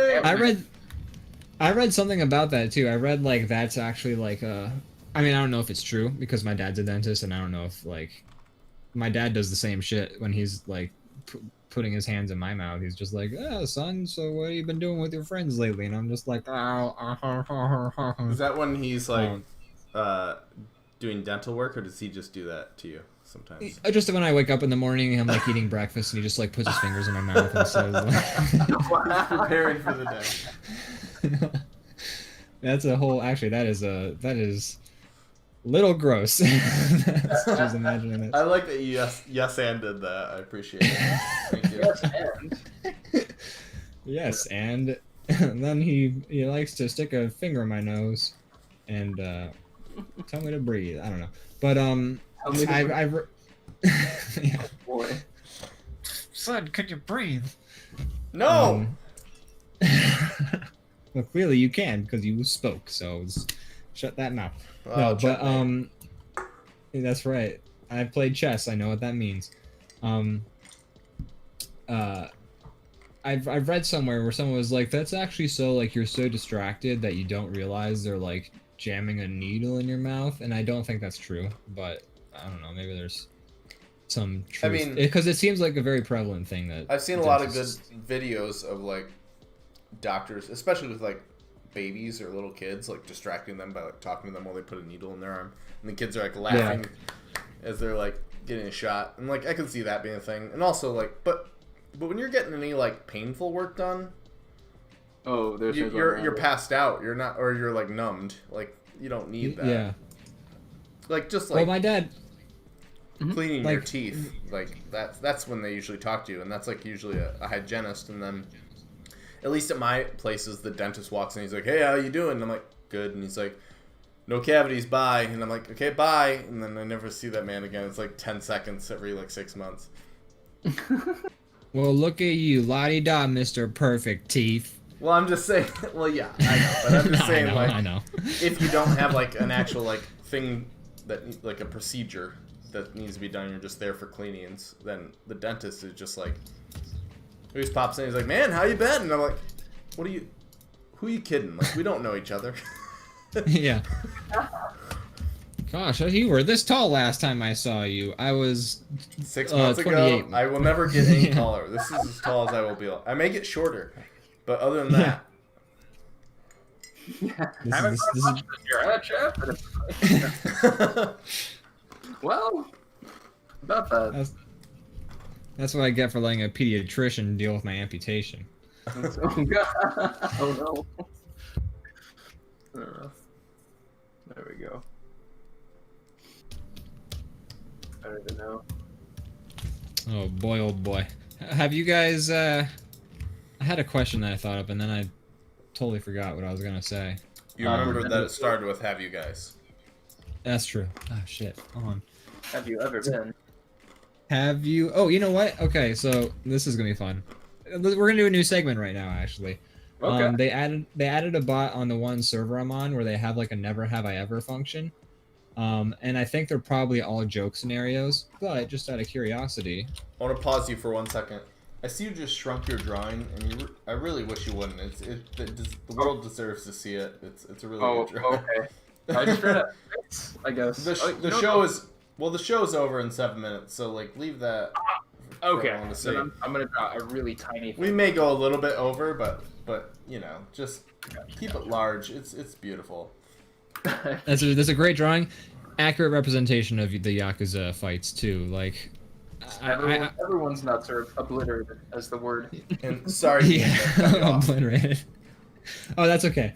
Okay, so I did a never have I ever with this robot. Do you guys want to play some never have I ever? Although we're all playing it, so like I can't say I've never. I'm just gonna say, I mean, have we ever playing it with a robot is not going to work. He's going to be like, never have I ever felt emotion. felt love?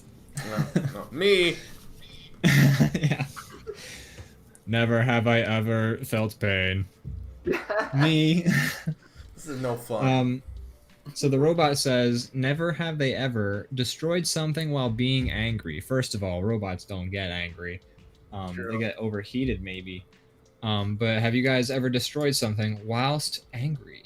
Oh, for sure. I haven't, honestly. Interesting. Not even like a tiny thing, like not even by accident. Like maybe you just like handled something a little bit less delicately. I don't Because think I feel so. like I've definitely broken a computer mouse in one time when I was like not like I was playing a game, I lost, I went and I slammed my hand down on the mouse, and then that shit just stopped working. Actually, no, I don't think I have, honestly. Like, even as a kid, my brother, he would get angry and, like, toss stuff and get mad, and I was always just like, you're breaking your own stuff, dude. We don't even have income. Right. We're children. Like, you can't go buy a new controller. You just broke a thing that you have to wait, like, a year of allowance to buy a new one. Like, what are you doing? Like, Yeah. I don't think I have, honestly. Like, I've always just kind of been like, that's going to make me angrier if I break something that I need. Right, the process of like replacing the thing that you just busted is gonna Yeah. make you more frustrated. I'll punch a desk or something, but like that's, you know, I've never punched a desk hard enough to break it or anything Okay. like that. Interesting. Ollie, what is you said yes? What if you feel like disclosing? What's the thing that you broke when you were, or what is a thing maybe that you've broken when you were? I'm trying to angry. remember why, but I remember as a kid, Mhm. or I guess I'm not even a kid. I guess I was 17. I guess as a kid, right? You're a kid. I'll say Yeah, so, that's good. 17. I forget why I was so angry. But I remember like kicking my wall, and my walls were hollow in this like old duplex, and my foot went right through it, Oh no! and I was horrified. And I looked at my mom, who was also horrified, and my brother couldn't stop laughing. Oh The man! secret about walls is they're all Stuck hollow. in this wall. Yeah, I guess so.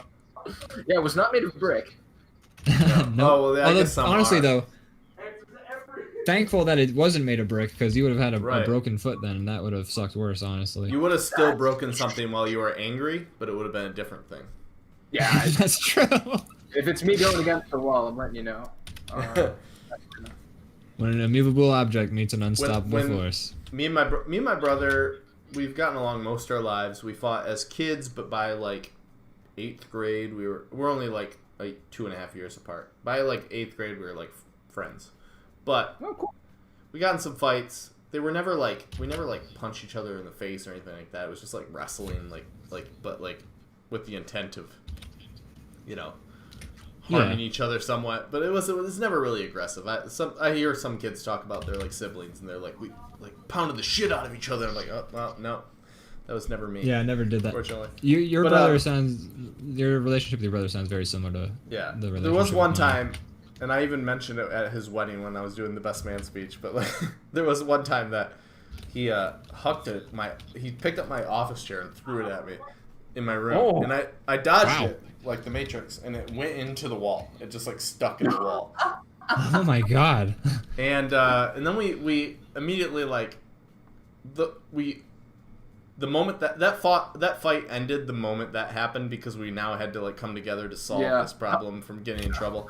A poster stayed over that hole in the wall for the rest of our time we lived there, and then when we both moved out, I had to like be like, "Hey mom, by the way, there's a big hole in my wall." Oh Oh god. shit. Yeah. That's hilarious.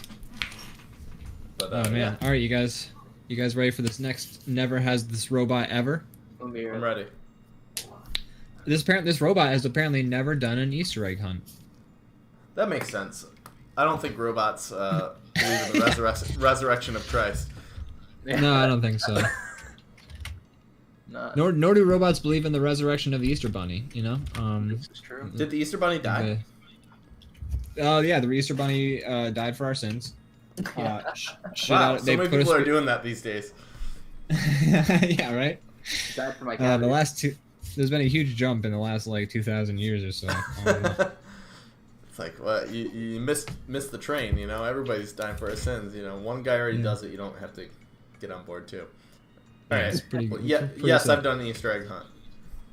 Oh, did you say that he died for our cavities? Yeah. That's a good one. I didn't want that joke to get overlooked. I thought that was very funny. No, thank you. Have you ever done an Easter egg hunt? You know what? Maybe as like actual Easter egg hunting, probably as a kid. I remember my mom telling me a story once where when me and my brother were kids, she brought us to a park to do like a public Easter egg hunting event. And whenever we would almost pick one up, a bunch of kids would run up and grab it from before we could. To the point Oh where wow. other kids' parents would like point us to the direction of eggs, or they would like hand us. But we were so passive about it because we just didn't care. Got We just play the pity N64. eggs. Yeah. That's fun. So my family, like my parents, never did Easter egg hunts. Like we just like go downstairs. There's a ton of shit like candy and stuff on the table, and they'd be like, "There you go," which I respect the dedication to not dealing with all that. My grandparents on my dad's side, my mum, if you will, and all of our aunts and stuff like that would like get the family together to do like a big family Easter egg hunt, which would be like, oh, I see this drawing of the chair going through the wall. Oh, that's yeah, that's how it looked. Yeah, it looks accurate. But like we would do that, like we'd go looking around like my grandma's tiny yard for like Easter eggs. There was like maybe 20. Like they're like little plastic ones, like never like I see TV shows where someone's like, I hand painted these eggs and blah blah blah, and like no, these were like little plastic things that you could like put the shit inside, and then like you'd find like a $5 bill or a $1 bill or a quarter. Like it was like a sliding scale of like money from like a 1, and then there was like two $20 bills hidden in there, and you got to keep like whatever money you found in those Easter eggs. So we got off on the capitalism train pretty early. Grandma would have you get inside the big tube that has all the money flying around. And you have to try to grab as That's much as you right. can in 20 seconds. And then she's like, "All right, get out of there." How much you get? And like $4, and that's all I get to keep. I think one of these dollar bills gave me a paper cut on my eye. Oh, that's all right. You just keep That's on. part of the grabbing. game. I'm writing on the tab. Oh, boy. That's my Easter egg experience. All right, do you guys want to do one more? Never Yeah, has this damn robot. I have to say my Easter egg experience. My parents did a pretty cool my God, thing yes. where like they made it like almost as exciting as Christmas. I remember because they did the same thing where like, you know, go to bed or the Easter Bunny won't come. Like they made it the same kind of energy. Yeah. And then you wake up and what they had done, it was really cool. You need a clean house to do it, obviously, but like they would put candy on like every surface like throughout the house, like thousands of pieces of candy just hidden around the house, like every like cabinet, like the door would have like pieces on it, and it would be hidden everywhere. And it was so fun to like go hunting for it all. And I don't think I'll ever have kids, but if I do, like I'm gonna adopt that. Like it was awesome. Like you do that thing as like a kid where you like, at least we did, where you like it's like Christmas Eve and you like 3 a.m. you kind of, maybe if you're living somewhere where you can see the tree from your room, you'd like sneak down and see if the presents are there yet. Maybe they aren't. You go back to bed. But Easter was the same way. Like you wake up, you run out around like, and like there's no candy everywhere. You go back to sleep, and then at a certain point you wake up and you just see there's just like candy everywhere. And we're like, wake the other kid up, and it's like we gotta. It's out there. That's fun. It's go time. Yeah. And then the So parents did you are, ever catch your parents in the act then? I was just wondering that same thing. Christmas or Easter, never. But like, it had to take them hours, and that makes them. It makes more sense why they were so mad when we tried waking them up at like 5 a.m. Yeah, 100%. Because they're just like, we I just got We just here. went to bed an hour ago, you idiots. Go to sleep. Yeah. Oh man. Yeah, but no, it was really cool. We had a lot of fun with that, and the only problem is that like it'd be like 3 months later, and there'd still be like black jelly beans underneath the couch because we would just leave them. My dad would be like, "You don't leave certain candy. Like, just, like you gotta pick it all up, even if you don't like it." And we're like, "What's the point?" That's fun. I always used to hear also you have to go to sleep, you have to go to bed, or the Easter egg bunny won't come. And then I would go to bed, and then I'd find the Easter egg bunny in my bed with a bottle of wine and a bunch of roses. Did he boy. come? That's come in a different way. Anyway. That's what I was going for, but all right. Anyways, all right. Let's hear that last. That last. Would you or have you ever? All right. Let's see what this robot has to say. Oh, this one feels. You ever do like one of those never have I ever's, and like it feels like somebody's targeting you because they want you out of the game. You know, You're being like attacked. They want to, like, Yeah. yeah, you're being attacked. So Brandon, this one's. It's for me. Yeah. Never have I ever had a chair thrown at me that got stuck in the wall. Oh, how did you know? No, this robot never has they ever had a date with one of their friends' exes.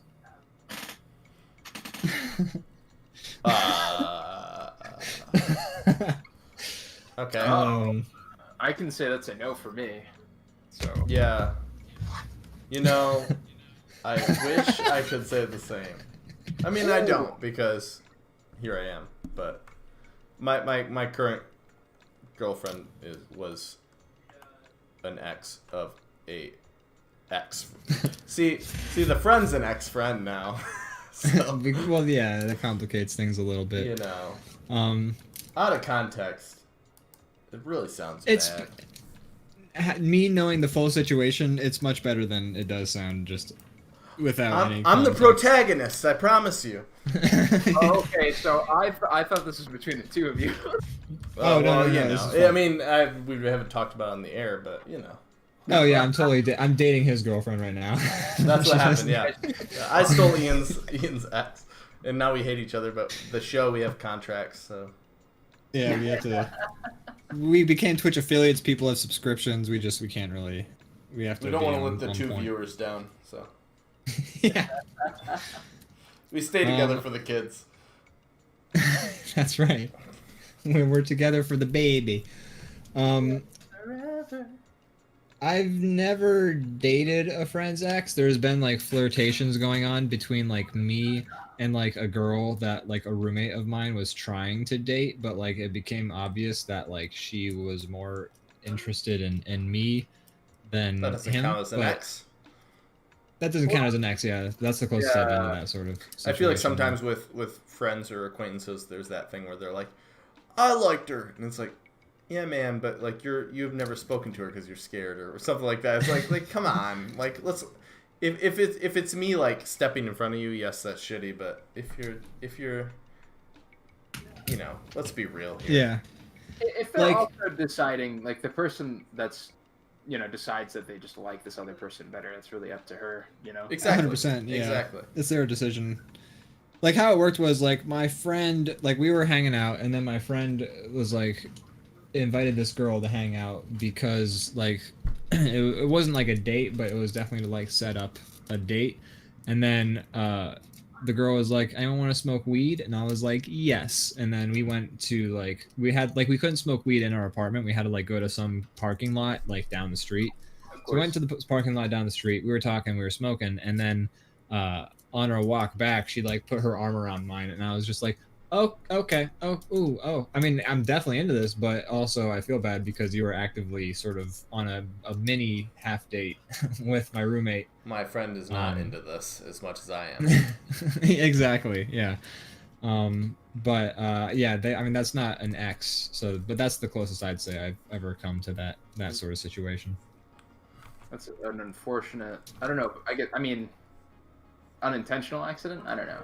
It just, Yeah, it's I mean it was good for me. It's just it's unfortunate the way that like the weird triangle of sort of it Well, made. Feelings for the other guy though, your friend, or? I don't think so. I think she was like she came along to sort of like see the vibe, and you know that's how that day sort of just ended up going. I think. But yeah, I mean that didn't end up work. She ended up moving to Virginia, like out of state, like a couple months later anyway. So nothing really happened. And in my scenario, it was that relationship was over. That for a relationship while. was over. They, you know, I don't know how person much. Still didn't approve, but you know, the other person was. We don't need to get into Clearly that. feelings for that girl. Yeah.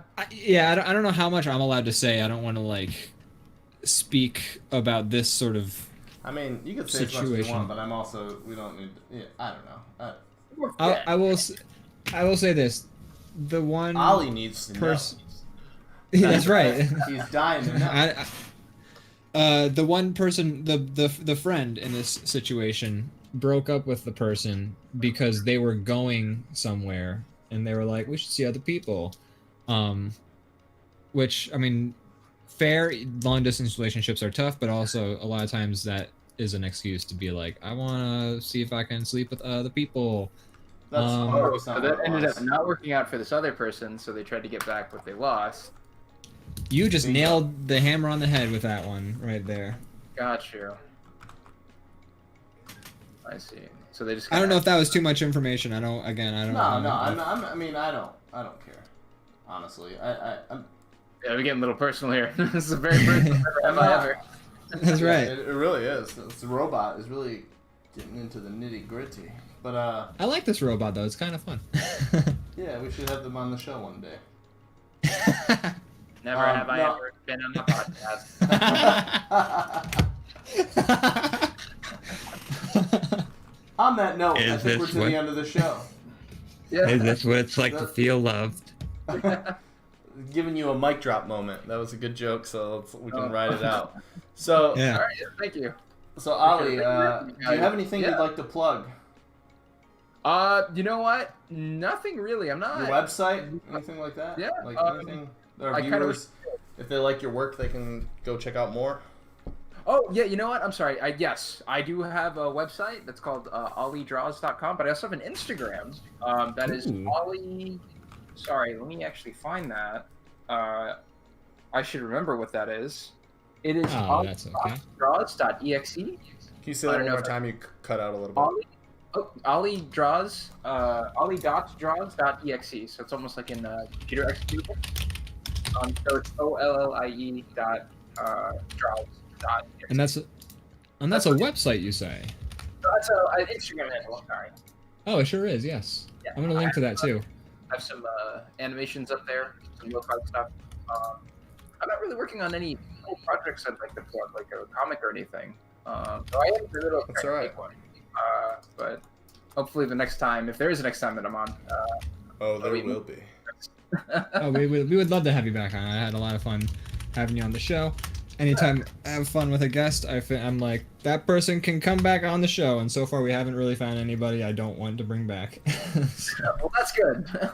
Sorry to make you keep repeating yourself, but you said Ollie.draws. Is that right? Yeah. It's OLIE.draws.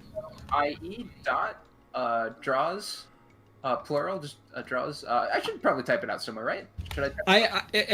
I did put it in the. I had a thought while you were actually telling your website. We normally don't have guests who do have like a website they can plug, so it hasn't come up before. But in the friends of the show section, normally we have people plug like where it sends like people's Discord announcements to it automatically.